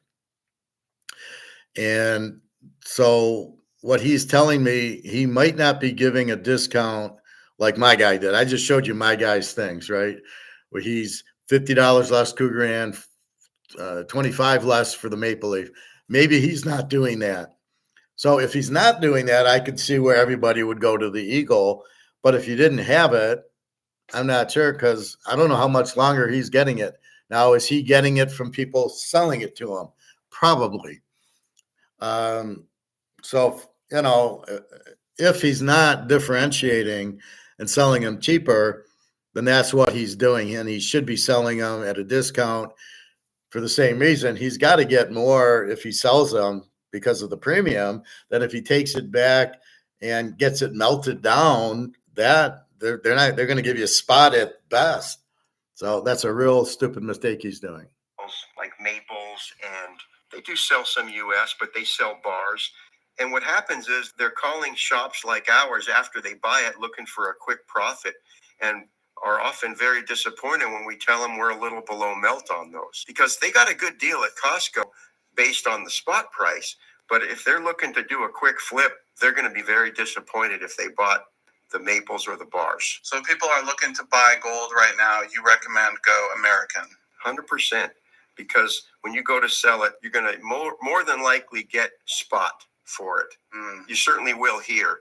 You buy something that's not American, you will not get full spot, because it just doesn't sell. And it does sell, and it will sell when the shit's hitting the fan now. As people start realizing the Titanic is sinking, this is my whole thesis. As the Titanic's sinking, the frenzy of I got to get into a lifeboat happens. That hasn't happened to this guy yet, or my guy. The frenzy isn't there. You still have people coming in and selling. But when the frenzy happens, you're going to take anything, right? There's no gold to get. Oh, wait, he's got a Cougaran. You don't think somebody's going to buy the Cougaran? Because the problem is people don't realize this has no value. This is the key to the thesis. This has no value, therefore I buy gold, anything I can to get out of this. And these guys, well, I only want American gold, like it's always going to be there. And I don't know that he's giving a discount for the Cougarans and the maples. Doesn't sound like it. So if it's all the same price, I would probably want an eagle too, for the exact reason. Maybe they were worried about getting taxed. I'm not sure. But if he's not, but believe me, when shit hits fan and sinks and everybody's running in panic to get gold, his price will be over spot for American and the rest of it. He has inventory, so he doesn't think he can sell the Cougaran and the maple leaf, so therefore I'm not going to give you spot. He controls that. But when people come in, whatever gold you got, it'll be spot plus $10 or maybe spot plus 20 for the Eagles, and spot plus 10 for the other, because it's based on the demand. Let's go back to our free market. People coming in the store say, I want maple leafs. He can raise the premium on it. He'll keep them in the inventory. And if people want to sell it, and if he can turn it around and make profit on it, he'll do it. but I'm only going to give it to you at spot. So if you won't pay me spot for the Maple Leaf and the Cougaran, then you're fucked. There you go. If you only take spot for it, then that's the problem. So his market hasn't caught up to reality yet. In my world, in our world, it's buy whatever you can get. And if I can save $50 on the group, because I know once the boat sinks and the frenzy comes for lifeboats, the Cougaran's going to sell at spot because the gold spot is for gold, not for US. So because he doesn't need the other, because people aren't buying it yet, he doesn't want to give it. But once everybody starts realizing the Ponzi scheme's up, I got to get out, the dollar's worthless, gold and silver are now 5,000 an ounce, and people just want whatever they can get because they can't be in this is worthless. Once that happens, he will give you more than spot for all the gold. He'll just want to get gold in because there's demand for it, and he's a business. He wants to sell and buy his gold. So he wants to bring it in and then sell it. But the price is going to keep going up. And if he's giving away his Cougarans and Maple Leafs and he's getting them remelted and he's paying melt for them, he's not doing it. I think it sounds like he's selling them all at the same price. And because he's said, I'm not going to give you spot for them, he's killed the demand at his store. At my guy's store, I don't care. I'm saving $50 or $40 on a Cougaran. Thank you. And when I turn it in, if I get $40 under spot, I'm where I bought it at. So I don't care. I look at it, I bought it for $1,800. It's now $3,022. Do I give a fuck about $10? Absolutely not, because I saved it buying it and it's added to my inventory. And as I say, every 100 it goes up, I make another $7,000. I'm singing and dancing. And that's how I look at it. So I don't really care about that. All right, back to the Silver Dragon For guy. those who would be critical of me Yes. buying it back a spot, bear in mind that when we bring it to the refiner, we're not getting spot for it. We're getting under spot as well. And even when we have it here at the shop, people are even reluctant to sometimes pay spot for it. Don't feel bad if you bought Maples or Cougarans before this run up in gold, because guess what? You're up on that stuff. Your cost per ounce was lower, so you're up. So I wouldn't say don't feel bad if you own Cougarans or Maples, but if you're buying right now, I would say what Harry's saying. Definitely go with the American Eagles or the Gold Buffalo for sure. And then what about for sizing? Because we have some 1 ounce, and then we also have the 10th ounce. It's going to be a lower premium to get a full ounce of gold, obviously, because it costs a lot less to make one of these than 10 of these. Yes. But what if someone can't afford the whole ounce? Should they go 10th ounce or should they just wait and save up? If you can hold and save for that 1 ounce of gold, I definitely say, take the time and do that. The premium is so much different. Adrian's making an important point for everyone, and let's just review the arithmetic. So yeah, just looking at the premium, the 1/10 ounce, $45 each. That's the premium. So if you add it all up, that's $450, right, Harry? Yeah, and that's for an ounce. The premium on 10 of those is $450 for an ounce versus. All right, so let's see what my guy is. My guy in 1/10 of an ounce is spot times 15%. So the 1/10 of an ounce, the 1/2 an ounce, he's 18, the 1/4 is 15, and the 1/10 is 15. So spot divided by 10, 15%. Now my point is, but if I go on eBay to sell it, I'm selling it for $350. So if I get 10 of them, I'm selling 10 of them, I get $3,500. So what the fuck's he talking about? It works both ways. So if I paid, $300 for 1/10 of an ounce, I know 10 of them cost me $3,000. All right, so let's say I buy them now. They're three. Let's say he's selling them for 15% over. So let's say it's $350. So if I have 10 of them, I pay 3,500. If you want to look at it that way, which I don't, you pay 3,500 instead of 3,100, right? So it's 3,120. So I pay $300 more. However, if I want to sell them, I go on eBay and I sell them all at the 350 they're going for. I get the 3,500. So what the fuck's he talking about? So just because you want to do spot and divide it by 10, that's not how eBay does it. So I can still sell it on eBay and get 350 an ounce and get 3,500, even though the ounce is 3,000. So the reason I do it, and you should too, is I don't always have. Well, now it's going to cost you $3,150 to buy an ounce. So why do I want to do that if it for $3,150? But I don't have 3,150, but I got 800. Wow, I want to buy a quarter ounce, or I want to buy a couple of tenth of an ounces. That's the way it works. So that's how you want to look at it. So it's got nothing to do with the other way. It's strictly uh,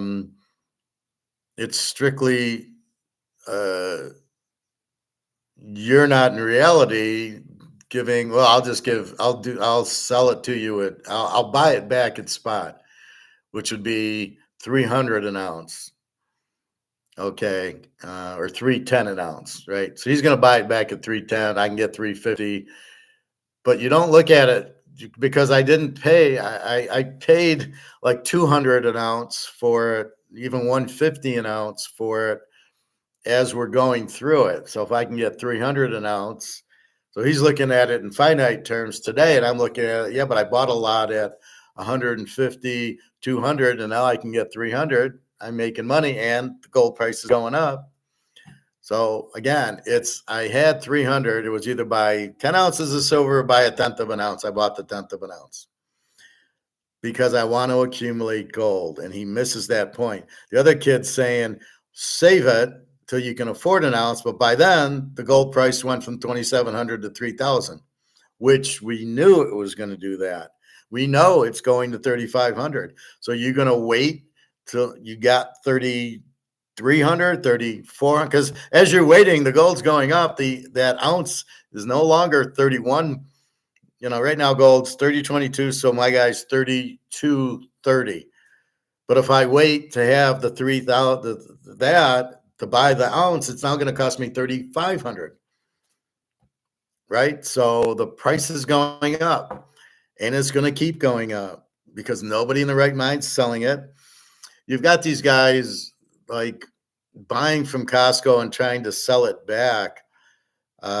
These are idiots, right? If you're buying from Costco, you should be buying gold to increase your inventory. It's the only reason you're buying gold. You're not buying gold to turn it around and take profit. It's not a stock. The dollar's worthless.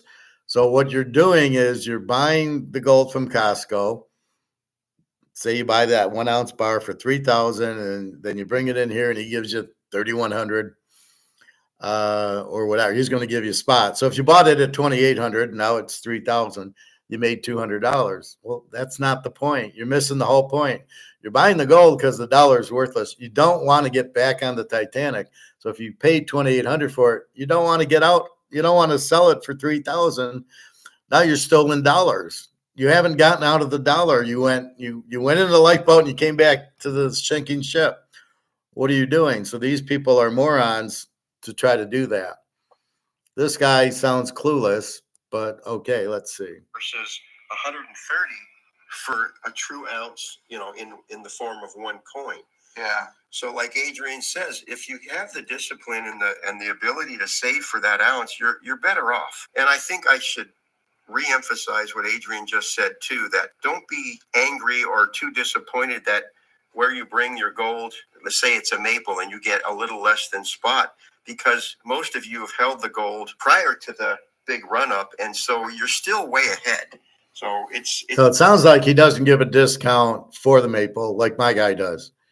But you notice the Cougarans and the maples were much cheaper than the Eagles. Sounds like this guy doesn't do it. So when you sell it to him, then he's going to fuck you over But when you go to buy it, he doesn't give you, he's not giving you the discount that my guy's giving you. So when I get a maple leaf, right, it's $25 cheaper to buy the maple leaf. And I think the quarter ounce or the tenth of an ounce is the same, but most of them are a discount. And for sure, the ounces, as I showed you, were discounts. So he doesn't get the discount of that. So when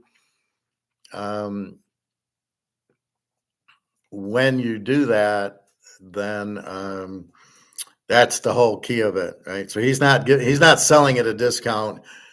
That's why nobody's buying his stuff. So he's missing the point. Just sell it $10 cheaper, because for him to go to the refinery and sell it, he thinks that it's not going to go up, and he's can't sell because he's selling all at the same price. So this guy shouldn't even be in business. It's just that when the dealer has to buy this, you have to have an eye towards what am I going to do with it? And frankly, at these prices, at over $3,000, owning inventory that doesn't move, like a Krugerrand or a bar, is very, very expensive. I mean, you're thinking about, if I bought 10 Krugerrands from someone, I'm tying up $30,000 for something that I'm pretty certain won't sell. Well, and if gold keeps, Why won't it sell? You have to sell it at a discount, because if everybody wants Eagles, you have to put a demand. This is totally Masters 501, right? You totally create a market for it. So you can't create a market. You can't price it all the same. That's what my guy does so well. He understands that, so he prices the Eagles and Krugerrands a little bit cheaper, and I buy them. And yes, if they're all the same, I'd be buying the Eagles. 100% of the time, I'd buy the Eagle if the price is the same. But if you're going to give me a discount and gold is gold, I'm taking the Krugerrands and the Maples all day. But I know gold's going to go to 5,000 an ounce. I don't care. I'm getting whatever I can at 3, knowing it's going to 5. Just like I bought it at 17, 1800, knowing it was going to 3,000. Now it's here. Now I know it's going to 5. Well, I knew that anyway. I always told you 20,000. I'm not joking on that. Okay. So what you're trying to do is collect inventory. This guy, well, if I hold it, I can't sell it. Why can't you sell it? You can't make it the same price as your Eagle, and you will sell it because people want to buy gold. They need gold because the dollar's collect. So he doesn't understand the dollar's worthless. He doesn't understand you should mark your Krugerrands a little bit cheaper than the Eagles, because there's still demand for gold. And this guy is clueless. So he's trying to sell everything as the same price, and it isn't. And he's got to understand that. That's like selling the Montana. The PSA 10 is 100,000, but if I have a PSA 9, it's 10,000. So I can't try to sell the PSA 9 at the same price as the PSA 10. It's not going to work. So, of course, now this is in America. I'll take all the Krugerrands I can get and go to Switzerland with them, and I'll get spot. I guarantee you. Or I can go on eBay and I got to sell it a little cheaper, but they all sell on eBay. So I don't know what he's talking about. I can go on eBay. After we're done with this video, I'll go on eBay because I keep running into commercials when I get off of it. You go into eBay, and eBay will show you all the Krugerrands sell, all the Maple Leafs sell. They all sell. I'll go into the sold one, and you'll see it. Now, yes, they're a little bit cheaper, but if he's in business, he should do that, not buy them. I'll hold up 30,000 in inventory. Yeah, but if you had half a brain, you'd sell them $20 under the markup. So it's $100 markup on the Eagle. It'd be an $80 markup on it. So you'd still make $80 an ounce. And this guy's in business, right? And so all we can do is laugh at this. This is why I said these guys are a bunch of idiots. going higher. I mean, can you imagine if it goes to 4,000, 5,000? Now you're tying up $50,000 to buy 10 ounces. Well, I think it's going to do that over time. And for the average dealer, Very not soon. the big boys out there, but for the average dealer like us, I think you're going to see there's a lot of pressure on us to keep this stuff moving fast. It also depends on what you're trying to do. Like if you ever think that barter's in our future, the 10 bouncers do have a purpose because it's smaller, divisible pieces of gold. So they do carry a premium. It depends what you're doing, but if you can hold out for that 1 ounce, I would say definitely hold out for the 1 ounce gold. Yeah, and it's just fun to hold the 1 ounce, you know? Yeah, for sure. Feels nice in the hand, and you got a whole ounce of gold right there. Yeah, we even have some early Roman numeral ones that are just, I love those. Well, what about buying in general right now, Harry? I've heard some people say, you know, the price is going up. I feel like I kind of missed the boat. You know, I wanted to buy, but it just keeps going up. Should they wait and try and time it? Hopefully it drops again, or what should they do? Well, we've all missed the boat because all you have to do is look back into the past. We've all bought at higher prices than it used to be, whenever that was. In the 1930s, you know, you could get gold for face value based. No, you couldn't. You could not own gold in the 30s. You couldn't own gold till 1972. So again, this guy's clueless. Now, to answer this question, because we don't really want to listen to this guy try to answer it, you do not try to income average. You do not try to wait for the price to go down, because we understand it. It's derivatives. We understand the price ain't going down. And even if it went down a little bit, it was 28 something, went down to 26.80. How long did that last? Oh, a week. And did you have money to buy it? No. Now you'll never see it under, you're not going to see 2,900 anymore, right? So what are you waiting for? They're running out of inventory. The BRICS countries are buying hundreds of tons at a time. There's only 210,000 tons in the world. What are you doing? You are not there. So that's the point. You are not going to get ink. This is not a stock, first of all. This is gold. This is like saying, well, should I wait till the Montana goes to 75,000 to buy it? It's at 100,000. Or my Tom Brady, should I wait till it goes to 100,000 to buy it? I'm praying this is a PSA 10. But if then I'm going to buy a lot of gold. But PSA 9 is a couple 100,000. So the point is, you buy it, especially something limited as gold, as quick as you can. You don't wait. Well, it'll go down and then I'll buy it. At what point is it going down to? Do you have any clue? Do you understand the demand for gold is through the roof?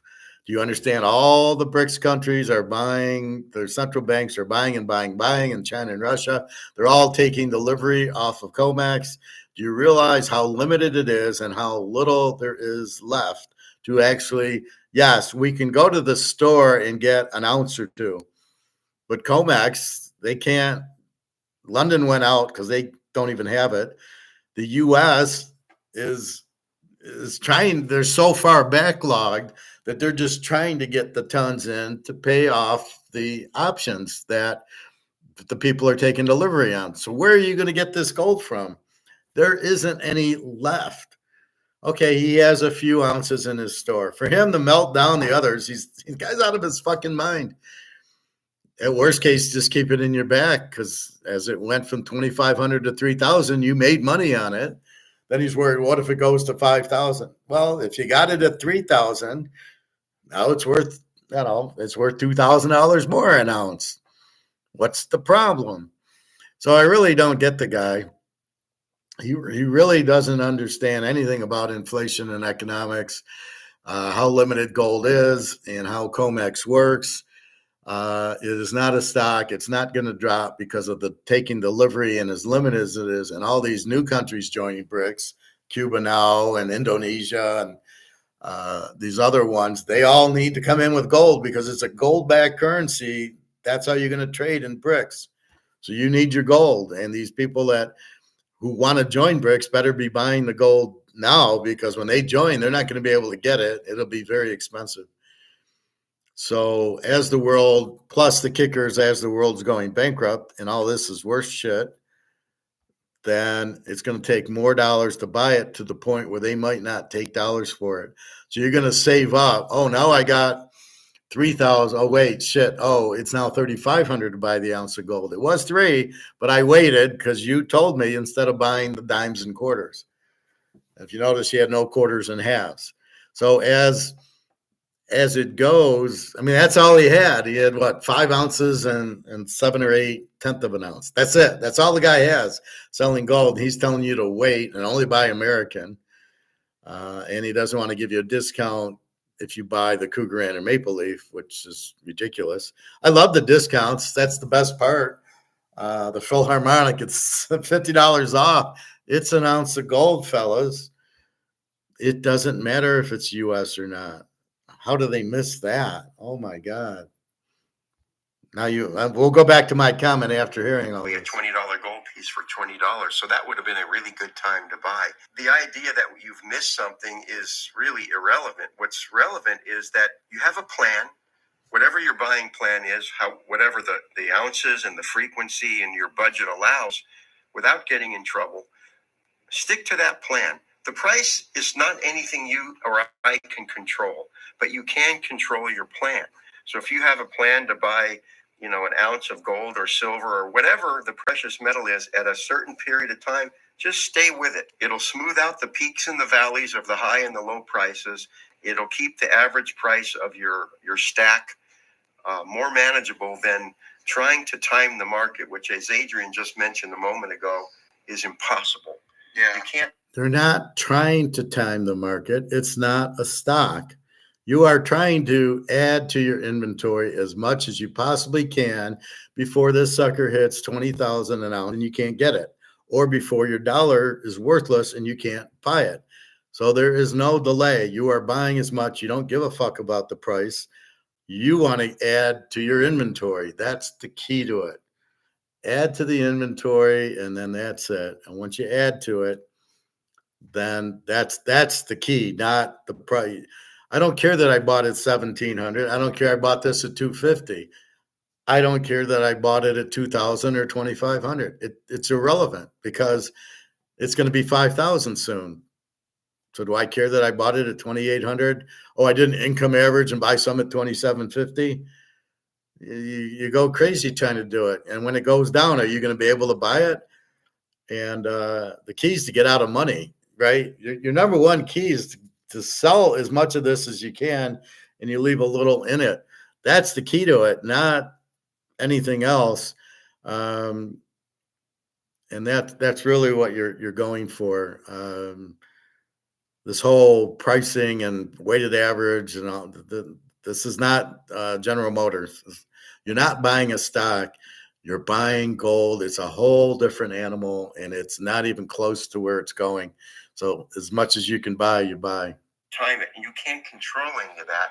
And so you just control your plan. Now, what if someone has a large chunk of money, say they got an inheritance, or maybe they've just been saving up cash for a long period of time, they got a big chunk and want to put it into precious metals? Should they do it all at once, or should they wait and do a little bit at a time? I'd like Adrian's take on this too, but I think dollar cost averaging is the same whether you have it all the money at once or you earn it over a period of time. Yeah, well, it's funny you mentioned that because we've had a lot of orders, people coming in that are moving properties and they're getting into gold because they're seeing that it's something that's keeping up with inflation and they want to protect that money than just leaving it in a bank account where interest rates are a joke. Definitely what Harry said, it's, one step at a time, one bite at a time, you got to not go completely 100% into gold. It's good to be diversified, but if you have some extra money you can put into silver or gold, I don't think it's a bad idea personally. It's not financial advice, but it's a good idea to be diversified. So maybe like 10% at a time or a smaller percentage. Yeah, I mean, just good to have some exposure to it, especially.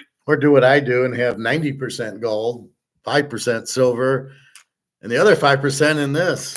And I got 1% in cash. Why do you want anything? What do you mean diversify? Well, I want money in stocks as that market's about to crash. No, I want it in the bank as the banks are all going under because they're going to get killed. The bullion banks are going to get killed on these derivatives. And the rest of the banks are getting killed because nobody can pay their mortgages or their commercial real estate. They can't pay those loans. So the banks are going under, and the Fed cannot bail them out because the Fed's bankrupt. So you're dealing with a lot of bankrupt shit here. You don't want diversification. That's for idiots that don't know what they're doing. In our world, and we know everything, what's happening exactly, We want to buy, and that's what I did. I took all my money out and I put it, went to the bank, took it, and she said, "What are you using it for?" I said, "Gold." And I laughed and I ran to the gold store and I bought like $80,000-$90,000 worth of gold, basically over like a month. I went in and bought like 20 grand, and then I bought 20 more grand, and just kept going through it. And now it's all sitting in gold. And if I need dollars, not only have I made a ton of money on the gold at 1,1800, that's now 3,000. My dollar would have done nothing. It was losing value. So you're holding on to a losing value. So again, you got two elevators. Here's gold and here's the dollar, and gold's going up and the dollar's going down. So if I keep my money in gold, I got 100 grand. If I keep it here, now it's worth 90. Now it's worth 80. Now it's worth 70. Now it's worth 60 because the value of the dollar is going down. And my gold elevator has been going 1,500, 2,000, 25, 3,000, 5,000, 10,000. This is at zero. Yes, the longer I hold it in here, I'm losing value on it. All this kid said was, "Oh yeah, you're not getting any interest rates. You're not getting any. The value of the dollar is zero because it's being inflated. It's worth zero in my mind. So you got 50 grand in the bank. It's basically worthless. That's why you get out of the bank. Not forget the interest rates. You're still getting 3% on your 50 grand. It's still 3% of nothing is nothing." How stupid these guys are, and they're actually running a store. It just blows my mind. The more they talk, that's why you shut up and listen. The more when you know, right? We know. The more they talk, the dumber they sound, right? So if I went into that store, I'd be laughing at them going, if you guys want to really know what's going to see, I'd try to help them because that's the way I am. If you really want to know what's going on, I will be happy to tell you. I will teach you. Let's sit down. Let's have a 1 hour class. And you two idiots all of a sudden won't say anything that you've been saying. Adrian, oh, well, you're getting no interest rate. No, you want to, and you don't want to be diversified. Why do I want to buy stock in the middle of a stock market crash? Why do I want to buy a home in the middle of a home crash? Why do I want my money in the bank when the banks are about to crash? I just showed you what? Turkey's crashing, China's crashing. We know Greece, Sri Lanka, Pakistan, China. They're all crashing. It's coming to a theater near you. We're next in line, and our banks are already crashing. But they won't tell you because they don't want to cause a panic. I love how if there's bad news, well, we don't want to cause a panic. Well, the Israelis were behind, the 9/11 crashings and stole all the gold. Well, we don't want to cause a panic. We'll say it's terror. We'll say it's bin Laden, not the Israelis. Yeah, now we know it was the Israelis who stole all the gold under the World Trade Center. Yeah, that's how they pay for their wars and military. With seeing the prices of gold running up like they have, and because it's like Harry and I have talked about it before. It's like people, when gold hit 2,000 an ounce, they're like, I'm going to wait for it to drop back down to 1,500 or 1,600. And they're still waiting, still waiting. So it's like, I'm not trying to fear people into buying gold, but it's like, if you're thinking of getting into gold, once it hits 3,000, it'll fluctuate a little bit above 3,000, maybe a little under 3,000 again. But I don't know how long that's going to be because things are just creeping up. Yeah. Think about everything in your current day-to-day life. What has gone down? Practically nothing. Yeah. Everything's gone up. So one step at a time, and time yourself. Don't be in a rush. Don't make any bad decisions where you can hurt yourself. You better be in a rush. Some exposure to the market is better than no exposure to the market. I think it's a much better place to be than just in cash. For sure. Yeah, I mean, that's the one thing that has kind of gone down is cash, really. But even if you come into a large quantity of cash, maybe an inheritance or your home sold or whatever the reason you win the lottery, we're always talking about bad news driving the price up, but good news could drive it down. Let's say peace breaks out all over the world. There's peace in Ukraine. Oh yeah, that'll happen. Peace in the Middle East, and the economy is booming and the banks are paying decent interest. 3,000 gold could become 2,000 gold. And if it did. Guys living in a fantasy world. A, peace is never going to break out because of the defense contractors. B, you have massive inflation and none of the dollars are worth anything. from your Canadian to my American to the euro to the Swiss franc to the British pound, they're not getting any better. They're all going bankrupt. China, Japan, Russia. So where in God's name, you can't erase inflation. It can't go down. It only goes up. So what good news is going to drive gold down when if you want to join BRICS, you got to buy it. The demand for gold is not, it's because of the inflation, which can't go the other way. So gold can only keep going up. There is no everything's better now. You know, we got inflation fixed. You can't fix it. The only way you fix inflation and your country and mine profit is with gold, which means then you need demand for gold, which will raise the gold price. People don't get gold. No. It's an asset, just like the Montana card. It's going up because the demand is high and the supply is low. And the competition of the dollar being worthless is rushing everybody into gold. Gold ain't going down. It can't go to 2,000. It can't go to 1,500. These people are morons, right? You're looking at two bona fide idiots here. Silver stacking. Yeah, silver dragons. The mistake is watching the video, but I'm learning from all it. that chunk all at once at 3,000. You definitely didn't dollar cost average. You're not going to be happy with yourself. So I still think a big chunk of money should be fed in over a period of time into any market, be it gold or stocks or real estate. Yeah, I agree with you. I definitely think dollar cost average, that's what I've been doing for the last 8 years now. Yeah. And I just slowly been growing my stack. And, you know, yeah, sure, silver's at 33, 34 bucks an ounce, but I remember buying Eagles for $17 each. Sure. You look back on that, and that was a great bargain, but now the Eagles are $38 today. That could be a great bargain 2 years from now, but just work your plan.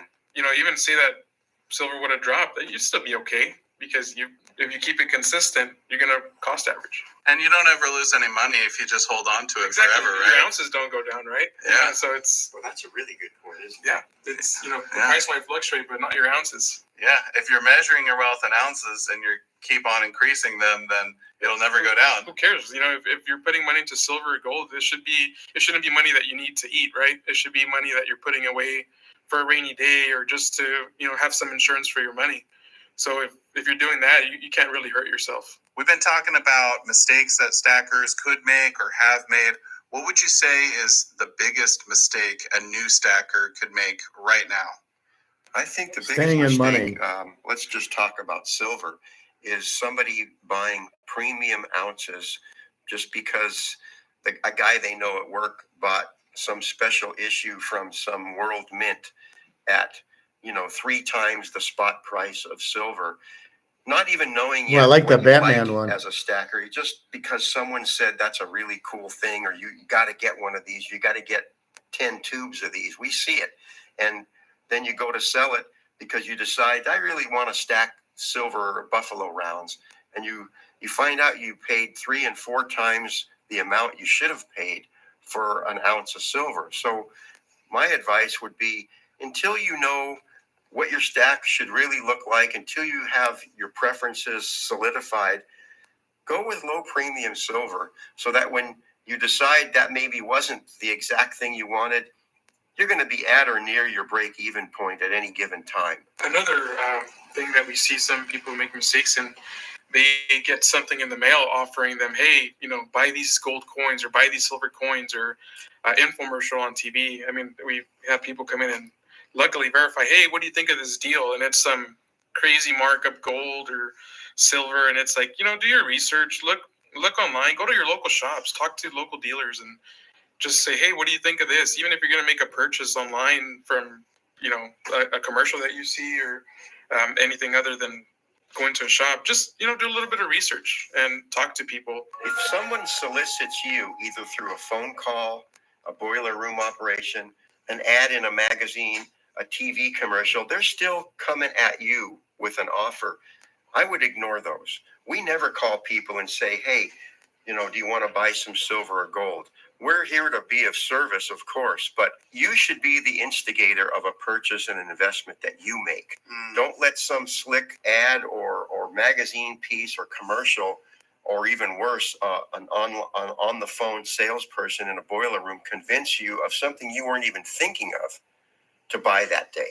Also, just going with the low premium stuff in general, you're not really going to have the ability to hurt yourself if you're just buying silver rounds at the cheapest price you can. So I think for any new stacker out there, that's a lot of great advice, Harry. Yeah, I appreciate shit. So basically, that's my point. You just want to buy the gold and the silver. You don't want to buy collectible, the Batman silver, and you're going to pay spots $30. You're going to pay $50. You don't want to do it. Now, I bought Highland Mints. Michael Jordan, Kobe Bryant, Barry Sanders, Marino, Elway, Bobby Orr, and I paid $16 because that's what the spot was at the time. They're worth a lot more. The Jordan's like 150. Kobe's like 200. So I did buy collectible silver, but I knew it was 1 ounce of 999 silver. And at the time, it was 1990. It was cheap. Now, spot silver was probably $10, and I paid $16 for it. But I knew Michael Jordan's going to do well, right? So I was able to get the good players, but I don't sell it at my store. If I want to sell those, I sell them on eBay or I go to a card show. I don't sell them there. And if you ever want to really sell a lot, be a dealer at the card show, because then you're going to get buyers coming to you. You can sell it to them for more than going to the seller. The seller's not going to give you the much because he's got to sell it. But if you set up and you sell there, then you just want to, then all you're doing is having the buyer will pay you close to the price you want. But with that said, if you want the Batman and there's a Joker and it's a little bit more, it's a collectible silver, which is fine if you want a collectible like I do with the baseball cards. I'm not buying this card because it's cardboard. I'm buying this card because of who it is and what it is, and it's a refractor, and it's worth a hell of a lot more than the cardboard. So, you pay $150 for it, and it's worth God knows what. That's okay. I mean, that's better than a stock. Why is it better than a stock? Because it's Tom Brady. He's won all these Super Bowls. At the time, I think he's already won. I didn't buy it in 2001. I bought it after he won his second Super Bowl. I bought it, and then he'd already won 2 Super Bowls. He was Tom Brady. I didn't know he was going to win 7, but the point is, I bought it. So it's like buying Apple stock or Amazon, but it's going to keep going up. It's never going to go down because he's got his Super Bowls. Can't take him away. Like Mahomes has won 2. So, or 3. And so you buy Mahomes, he's not going to go. That's why I warned Nick about wanting Joe Burrow. Be careful because he hasn't won a Super Bowl yet. And if you look at Dan Marino's rookie card versus John Elway or Worth Montana or the Brady, it's nowhere near it. The Marino rookie card is very low because he didn't win any Super Bowls. So be careful on the Burrow cards. Daniels, let him win a Super Bowl, but you might want to get some. Like I'd go after Michael Penix, but I don't know if he'll win a Super Bowl, but he's got good cards. And then I'd go after Bo Nix and Jalen Daniel, and this year go after the guy from Texas State. I love the guy from Texas State. I would not go after Caleb, and I certainly wouldn't go after the guy from Miami this year. I wouldn't, or Prime Jr. Prime himself's rookie cards, maybe $100 in the 89 score, the real limited one. It's not worth $20,000, even though he did win Super Bowls, but as a cornerback. So be careful with that, but you're not income averaging. It is not a stock. It is an asset. You're not income averaging Tom Brady and Joe Montana. You're buying it and the price goes up. You are not profit taking. Now, the only way I would sell these is if I wanted to buy gold, or I just need money and they happen to be worth a lot and I can get it. Otherwise, I'm not really trying to profit take because I don't know what the real value is going to end up at. I don't know what the Brady's worth because I haven't seen a 10. I saw a 9 for 200 grand. I haven't seen a 10 yet. So let me go into my eBay.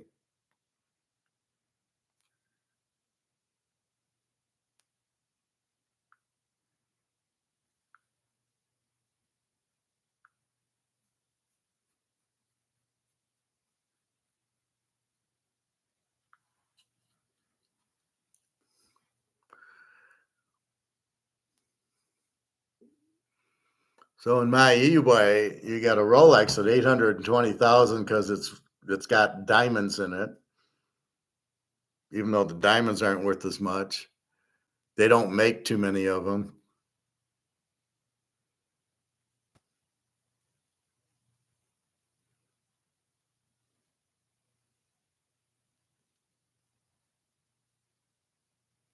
I mean, here you got a Cougaran at 339.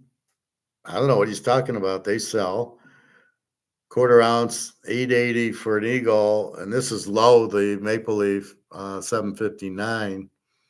Now here's this Brady card right here. Here's the Brady card, 220, not $230,000 for my card, and it's not even. It's an HGA, which I've never heard of. 8. It's not even a PSA 10. So then we found another one, and this other one.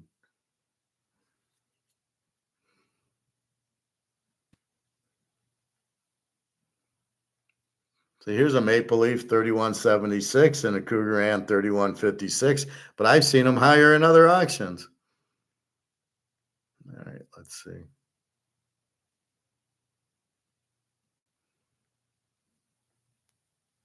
So here's a PSA 9, 165,000. 9, not a 10. This looks like a 10 to me. It's sharp, it's centered. I don't see anything on it. I think there is a thumbprint, which I'm trying to get off, but I don't want to ruin the card. Let's say this is a 9. It's $165,000. Not even a 10. This is extremely limited.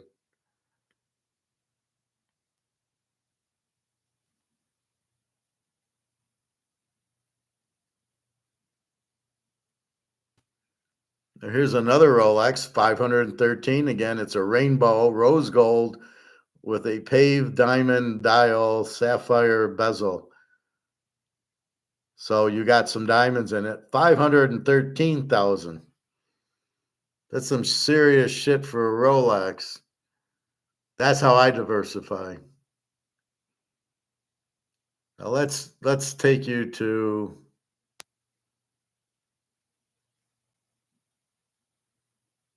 let's go into 1 ounce gold coin.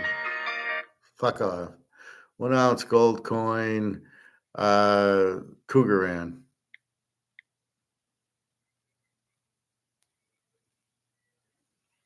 And then we're going to filter it into sold. So you can go into filter and you could go down to the bottom, show more, and then you just hit sold items, and then you're going to get, instead of the open auctions, the sold ones. So this idiot saying he can't sell his Cougarans. 3,046. This is on March 22nd, which is today. Quarter ounce got 808. 1 ounce got 3156. So this first one was 3046. But you see, the guy did an auction. Here he did a buy it now, and it's 3156. And that's what I would recommend. Do a buy it now, because then it's just, here it is. The auctions, why would I go into an auction? I know I'm going to spend about the same on it. So then here's 3149. This is yesterday. And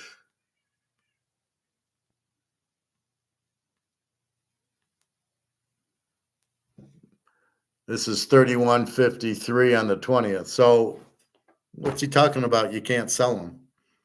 I just showed you 4 sold ones. Here's another one, 3172. on on March 19th.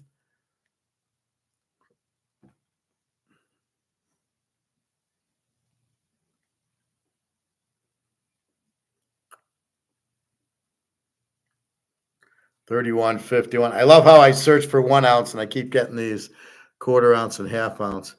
Okay, so I can't sell them, really? Let's go to Maple Leafs. There's a good Canadian coin for you, Profit. 31.76. This is sold. 31.76. 32.16. 31.91. 3100. 32.04. 31.91. What is the guy talking about? He can't sell them. And these are going for a lot more than spot. Spot's 3,000. It's been about 3,000, 3,010, 3,020. The guy's getting 3,200, and it's actually from Canada. 31.91, a 31.50, another 3,200. That's way over spot. So why does the guy tell you he can't sell them? What's he doing wrong? Because these are going on eBay and selling them. And he can't sell them at his store at, if your Eagle's 110 over spot, sell it for 80 over spot. But look on eBay, 3204. That's a pretty big number. So let's go to the Eagles and let's see what the Eagles are selling for.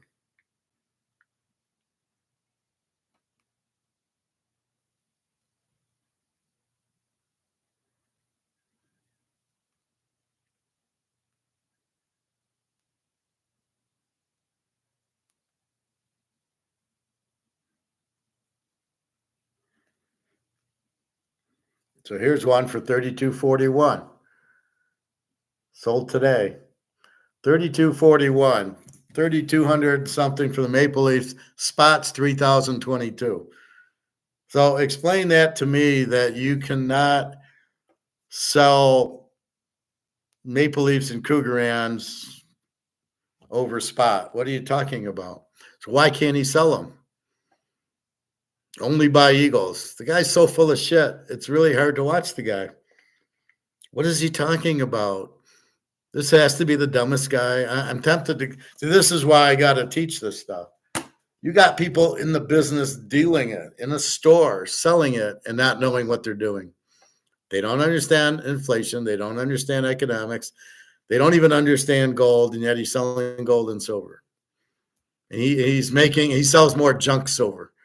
Who the fuck would buy junk? This is why I say do not buy junk. At $32 or $34, buy the fucking ounce of silver. Buy the rounds, right? $34, buy rounds.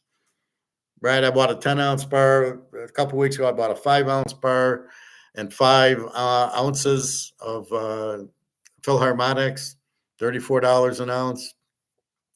Why spend 20 on a quarter ounce?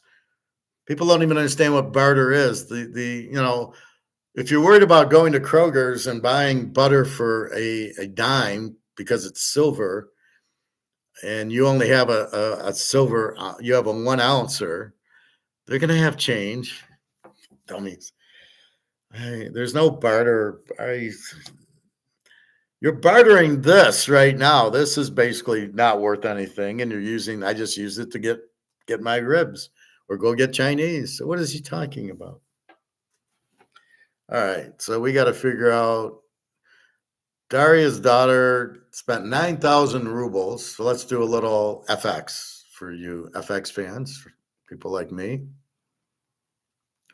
So if you have girlfriends, well, you do. Profit, you have a girlfriend in America, you're in Canada. So let's take a look at what FX means. So the FX is the difference between $1 buys you 92 euro. Hard to believe a dollar is not worth the same as a euro. Why would the euro be stronger? And the biggest thing is the British pound's even like 80 cents, which shows you that who's fixing it. It's done by London, because why would that dollar be worth less than our dollar? So I go to rubles. So it gives you all the countries here, right? So you can go down. There's Hong Kong, the Indian rupee, which is bankrupt. Indian rupee is bankrupt at 80. So let's see what it's at. It's at 86. At 80, it's bankrupt. So it's bankrupt, way bankrupt. So let's go to Russia. So I got to give her 9,000 rubles. So you think that's a lot of money? It's at 84. So $1 buys you 84 rubles. So you just type in. So you just type in 9,000 rubles there, and it's only $100. So you think, oh my God, it's 9,000. When I went to Romania, I took Carmen. We went to a nice restaurant, and the bill came to $140 or 140 lei, which is Romanian money, which is 4-1. And so, no, let's say it was 160, and I said, oh shit, that's a lot of money. And then I converted it was $40. I laughed. We got steaks. It was a gourmet restaurant. I got chocolate mousse and steaks, and she got champagne and a nice meal, and it was $40. So I went to the manager. He says, you know how cheap you are. He says, I can't charge more. People don't have the money. So this is all I can sell it at, which goes back to these tariffs and everybody paying more. That's bullshit because people don't have the money to buy it. Why didn't the gourmet restaurant charge me $100? Because the people in Romania don't have the 100 to pay for it. So therefore, they don't have the money. He can't sell it, but he's in business to move his inventory. So to stay in business, he can't charge $100. So he charges 40. So when these tariffs come in, they can't just raise the price because people don't have the money to buy them. So therefore, they can't raise you don't just raise prices because your costs go up. You raise prices if the market or your customers say you can, and most of them can't because they need the money. So I need this for Daria. I tried printing it.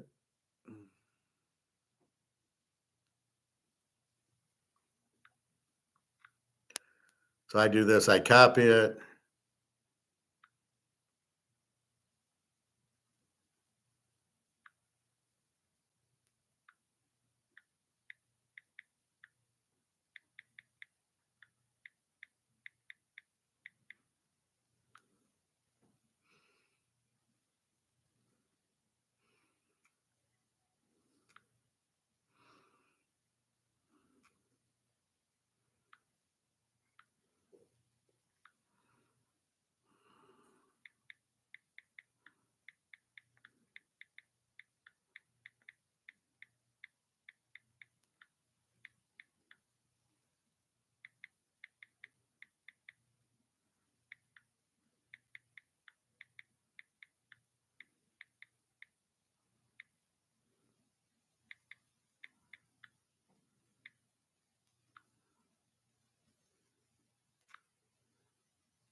So then I do is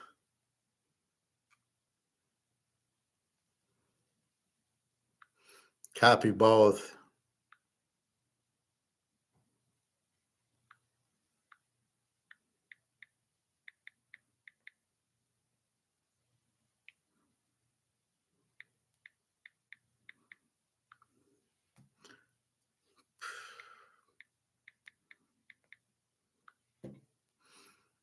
So I show her the 107 is 9,000 rubles based on this. It's a little bit more because the FX rate's a little bit. I might not get that amount the 84 might be 83 at her bank, but it's close enough. So I got to do that. And time for food. So we'll send her all that. Anyway, peace in the Middle East will never happen. Probably because the defense contractors want to keep selling it. Now they have new, as Trump pulls out of the EU countries, they now need military. They need defense. They need weapons. So they are now going, and they have to start buying, which is what Merkel said, where I showed you this one here.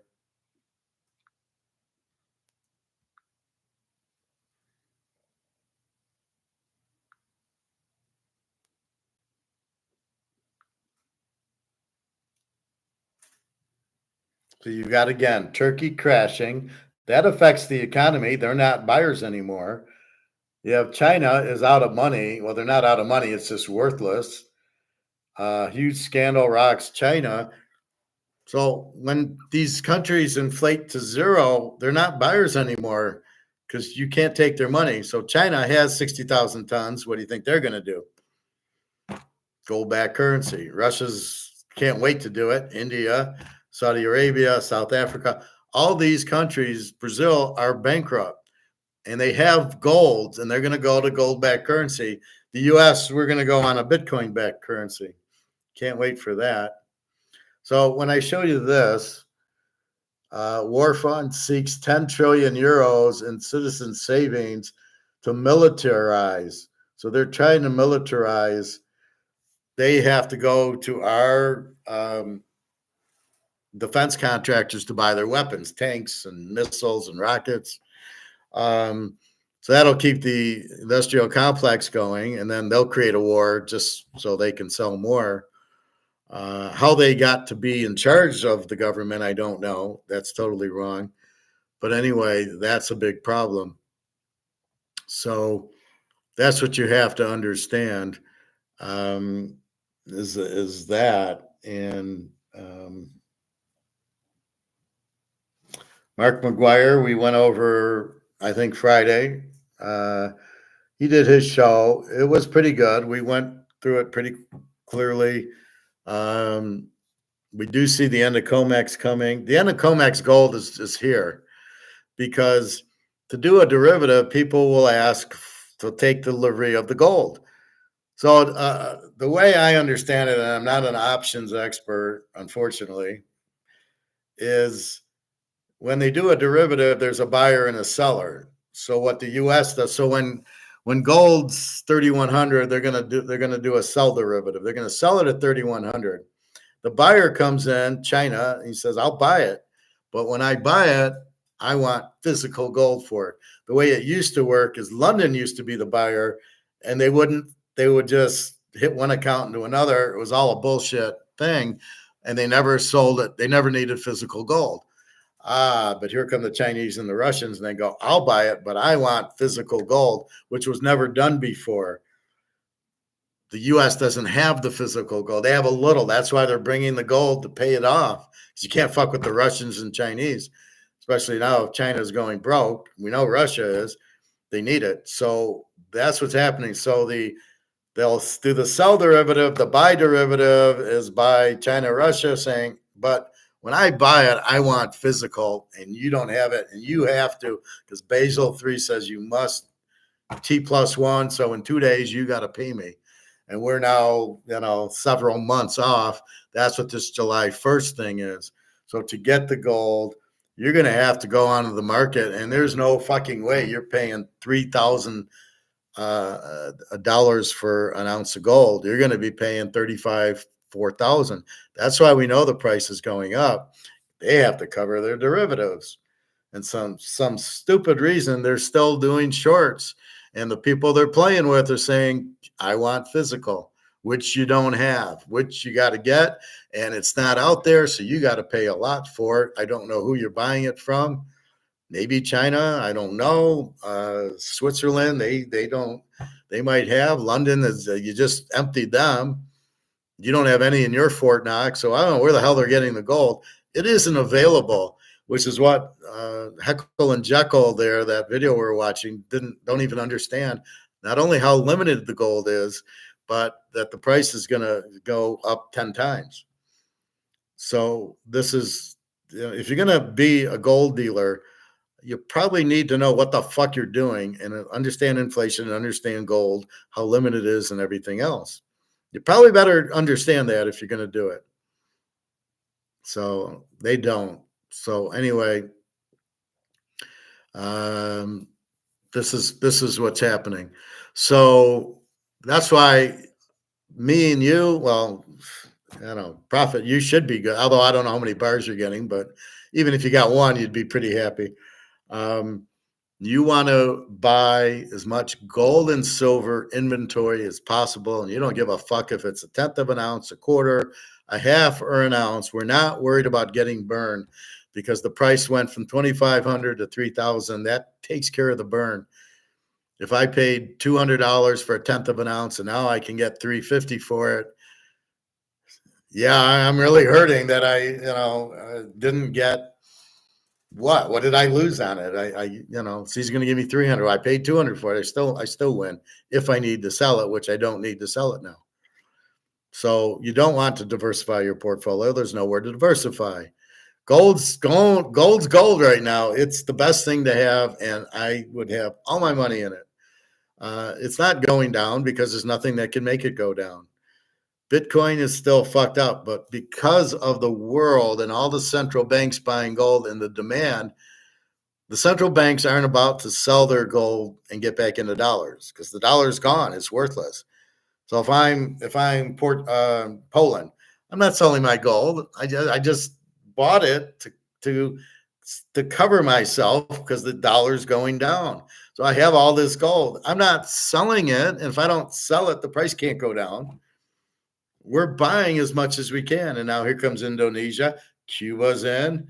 All these new countries joining BRICS need gold because it's going to be a gold-backed currency that'll be settled. And that's what they'll be doing. So you're not selling any of it. Why would you do that? So you have no risk in the portfolio. As Casino Royale, that first James Bond movie with the new guy, Daniel Craig, who I thought the James Bond movies I thought were terrible. Casino Royale was only good because it had that. After you got rid of that, what was the second movie? Oh, there's water? Really? We're going to water. Oh, okay, James Bond. And the worst one had to be Spectre because they revealed that Blofeld. All right, I don't know if Blofeld's brother. They revealed the guy was Blofeld. Well, yeah, I kind of knew that watching the early Bond movies that it was Blofeld. So you told me something that we'd known since 1962. What the fuck are you doing? We knew that probably from Thunderball. We knew it from Thunderball, and then on. We already knew what Spectre was and who Blofeld was. So to tell us that, who's the idiot who wrote that mess? Anyway, so the gold is not going anywhere. You're not ending wars. Hopefully we end the Ukraine so I could be with Daria already, but you're not ending things. And that's it. That's what you're looking at. So gold's not going down. Silver is price fixed, so it's about to really zoom. When silver zooms, it's going to the moon, and I would not be buying partial silver. I'd be buying the bullion ounces is what I'd be buying, and not the Batman and pay $80 for it. Even my Highland Mint, it's okay. Buy a Jordan. My Jordan silver goes for $150. I got a Kobe Bryant. It's in that neighborhood, roughly. Let's say 100. Okay, that's fine because I'll get 150 for it because of who I bought. So if you got a Joker, you're probably okay, or a Batman, or Lord of the Rings, or Harry Potter, whatever. You're probably okay with paying a little bit more for it and owning it as a collectible, since we do collectibles and they do make a lot of money if you got the right supply and demand mix. It's always the demand. That's what's hurting Barry Bonds and Clemens and McGuire. The demand fell off the roof when they didn't get the Hall of Fame. How Barry Bonds isn't in the Hall of Fame is the biggest joke in the world. Anyway, but that's what you want to do. So gold's not going down. So you own as much as you. All you're trying to do is get inventory. If the guy doesn't have ounces, and that's when I bought a lot of mine, he didn't have any ounces, or I didn't have 2,500 to spend on an ounce, but I had 300 to buy a tenth of an ounce. So I bought the tenth of an ounces. I'm not saving because I know the prices are going up. Now that we broke 3,000, 3,500, we could have, what's today? Today's March 22nd. July 1st, they have to settle everything. I'm going to call for $4,000 gold by then. Maybe 5,000, but we'll be conservative, 4,000, because they're just going to keep buying, and the U.S. has to settle, and they're going to have to. There's not this 200,000 tons out there for them to get it. There's nothing out there. So therefore, they're going to have to buy it from China or Russia or somebody who already has the gold, and it ain't going to be Canada, and it's not going to be the UK. They were really intelligent. They don't even have any gold. You have more gold profit than the whole country of Canada does once you get your bars in. And so that's the point, right? So because of that, you don't worry about gold going down, and you don't worry about silver going down. If anything, silver is so low that it's a joke. I mean, you just empty your pockets and buy silver. That's the biggest no-brainer. But you notice the guy didn't talk about that. He just said, don't get the Harry Potter or the Batman silver. But he didn't. He kind of mentioned to get the bullion, but that would be buy as quick as you can because it's about to explode. You don't want to be on the sidelines waiting for silver to go down because it's not going to happen. Silver at 33, if you can afford it, you buy it now, because when silver hits 100, it ain't coming back to 33, and it ain't coming back down under 100. It's going to be 1,000. It'll go to 100, then it'll go to 5, and then it'll dick around a little, and then hit 1,000 on its way up. And well, I'm saving my inflated money. I'm saving my worthless inflated money to buy more silver. I'll wait till it comes back down to 32. It's at 100 now. You got a long wait there, fellas. That's why you can't wait to buy it. If you don't have that much, you got 5,000, you buy a bunch of silver. I wouldn't recommend 1 ounce of gold and then 2,000 in silver, maybe. And I certainly wouldn't buy Eagle. I'd certainly buy Cougar or Maple Leaf, but not at that guy's store if he's not giving you a discount. Go to my guy's store. So anyway, that's what they're doing. That's what they're doing. The EU wants to take your money out of your bank. Another reason not to have money in the bank. Now, can they do it? No, but I don't like what she does, because she says EU citizen savings account, and it's really not. They're not really going to take the money out of the bank. They're going to take money out of something else. So she kind of lies. I don't like that girl at all.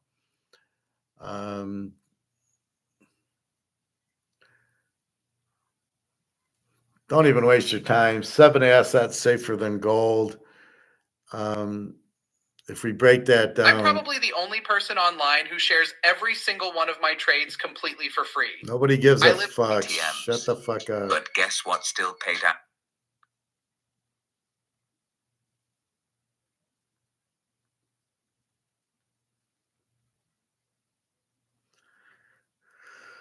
Let's see this.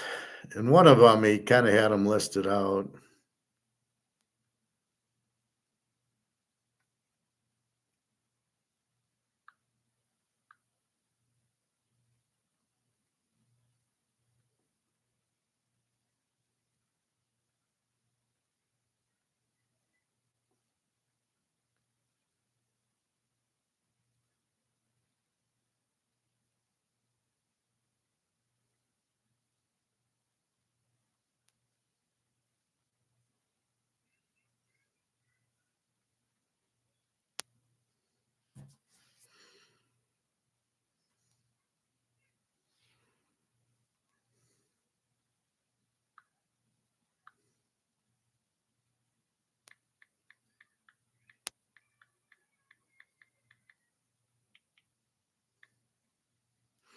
I just left this comment. You're an idiot. Want to know why? Okay, buy gold. What are you going to do with it? Carry it around in your pocket, bury it in the garden, leave it in a bank that we know will cease to exist, totally replaced by the QFs. Plus, gold, silver, and the PGMs, I don't know what that is, are some of the most abundant elements. Oh, I didn't know gold and silver was abundant. They make up 10% of the Earth's magma. There are massive deposits of this all over the world. Oh, really?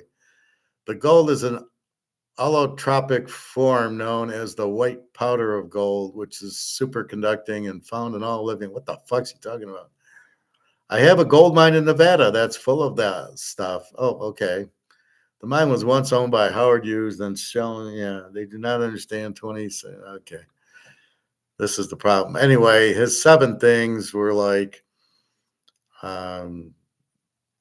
collectibles, gold, obviously, and then it was like stocks and other things that you wouldn't do. I don't know. I thought I could find the post, but because I just replied to one, but I don't know. Maybe this is my reply.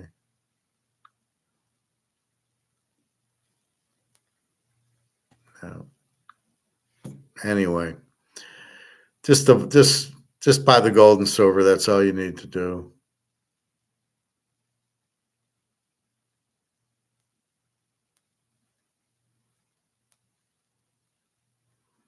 A lot of these crypto guys,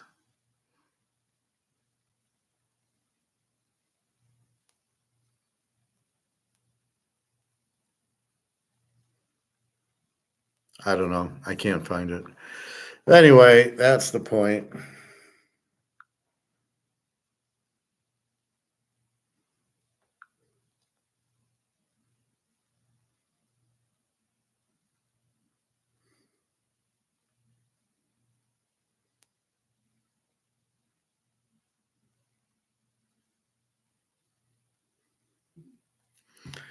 So that's it. Let's look at basketball. So I'll go through basketball again. McNeese State plus 6.5. That game's already started. St. John's minus 7.5. That game's already started. Michigan plus 3.5 is my 5-star. Drake plus 7.5. Creighton over 150.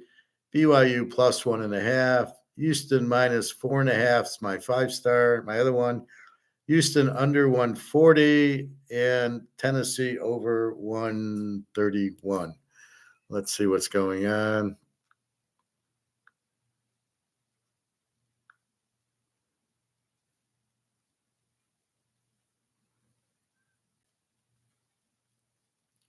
So I did this in the beginning. So just in case, it's the first thing I do after we look at gold. Okay.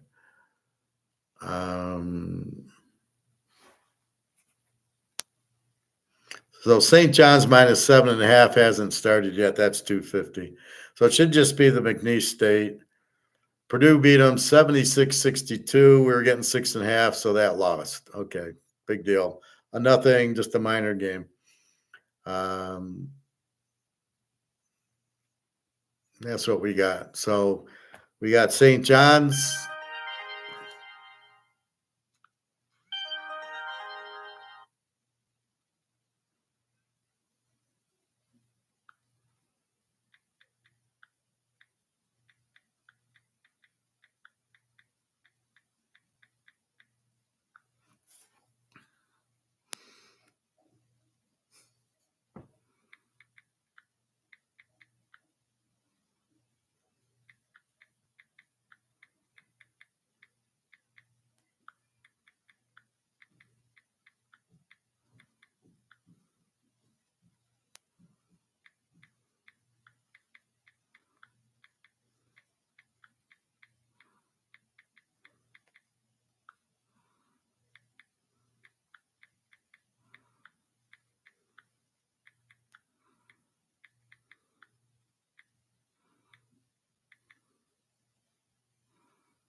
Okay.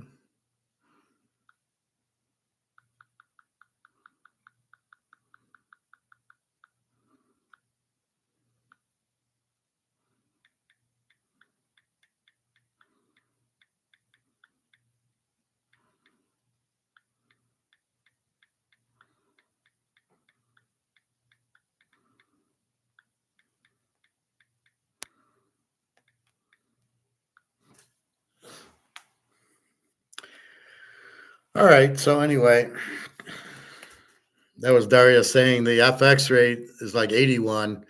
I thought it was 84 or something. I said, well, I'll give you some more money for it. I think it was 9,000. She told me. So here's her thing. The dollar is 81.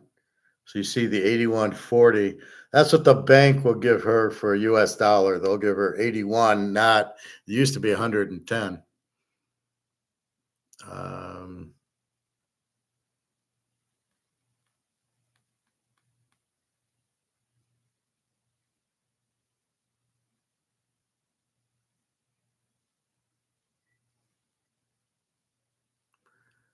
Let's see.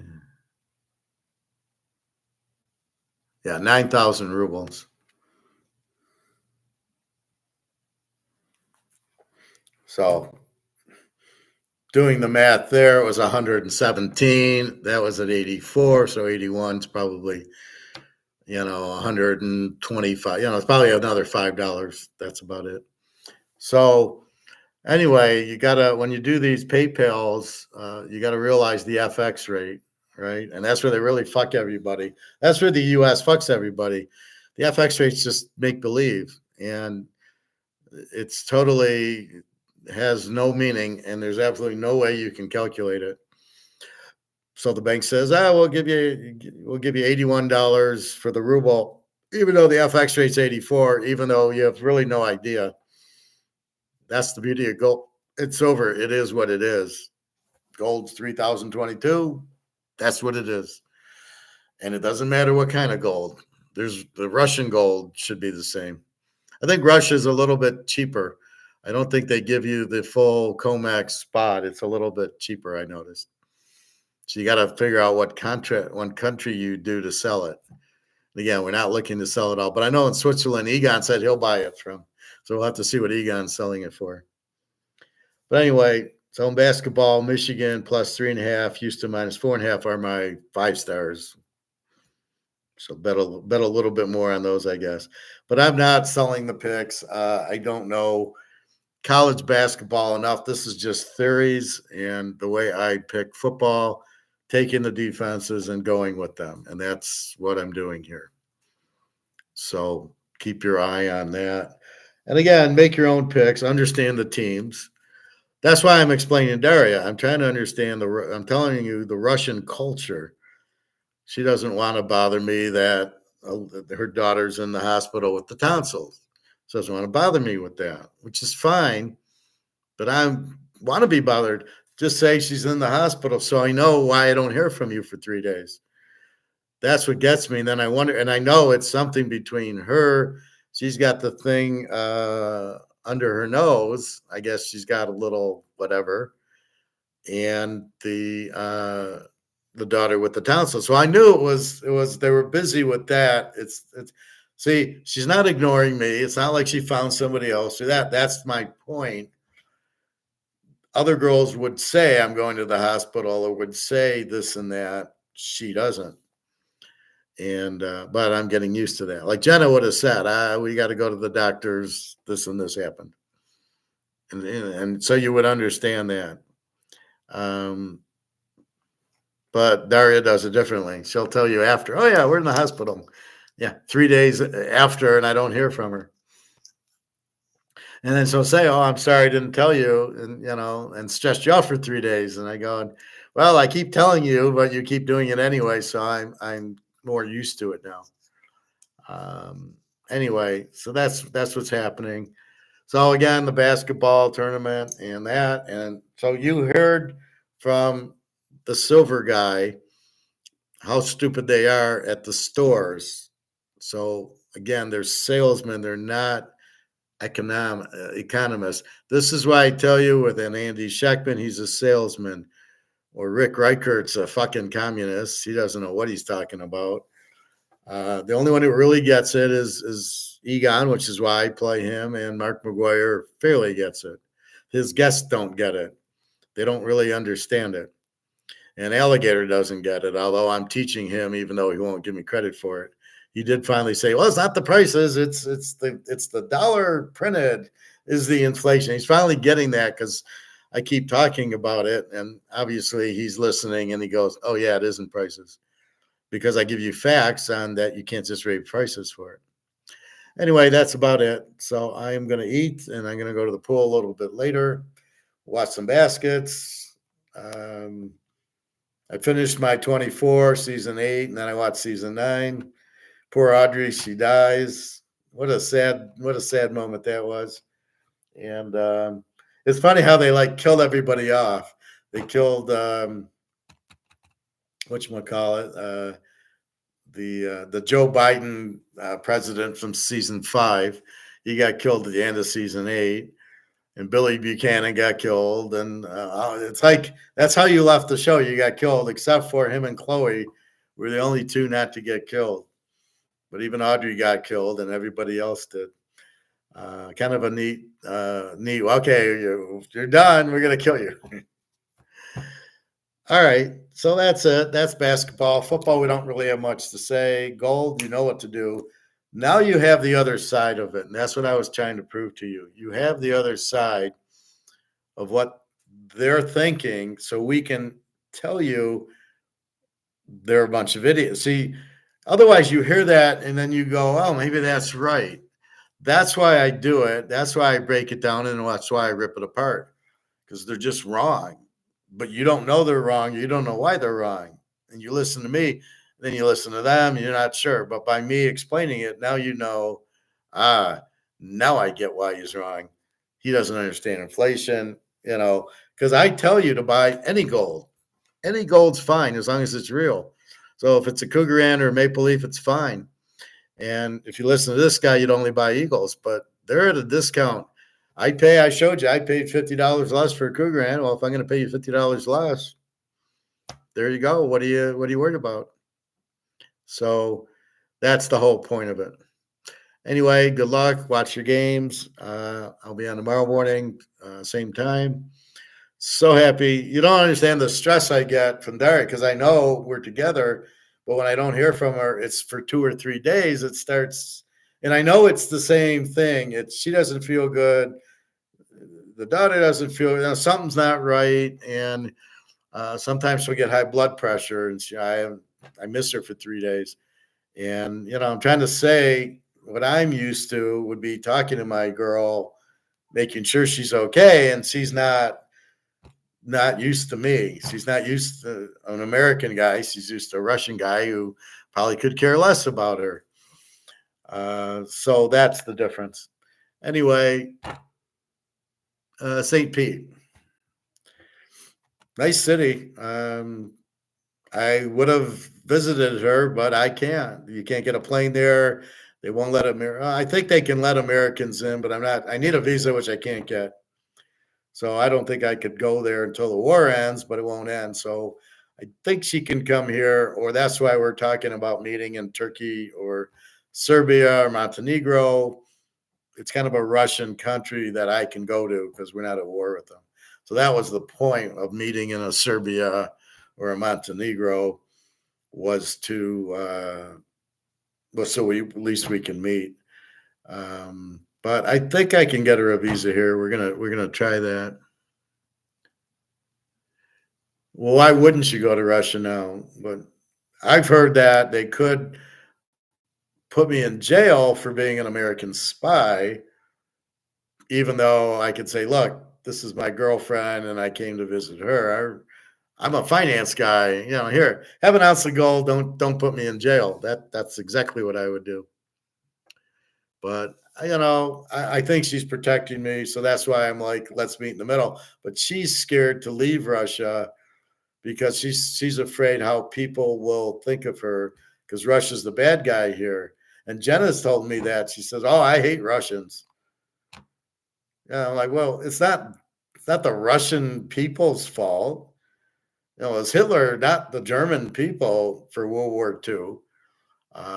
It was Japan, but not the Japan people for the Pearl Harbor. So I'm like, well, I don't blame Daria for the war. I'm not sure I blame Putin. I blame Biden. But you know, she's a little scared of that. That's why we haven't met. And people think, oh, she's not going to meet. No, she wants to meet me as bad as I want to meet her. Uh, the Ukraine has law; they can go 1,000 kilometers into the Russian interior. Yeah, but there's called defense.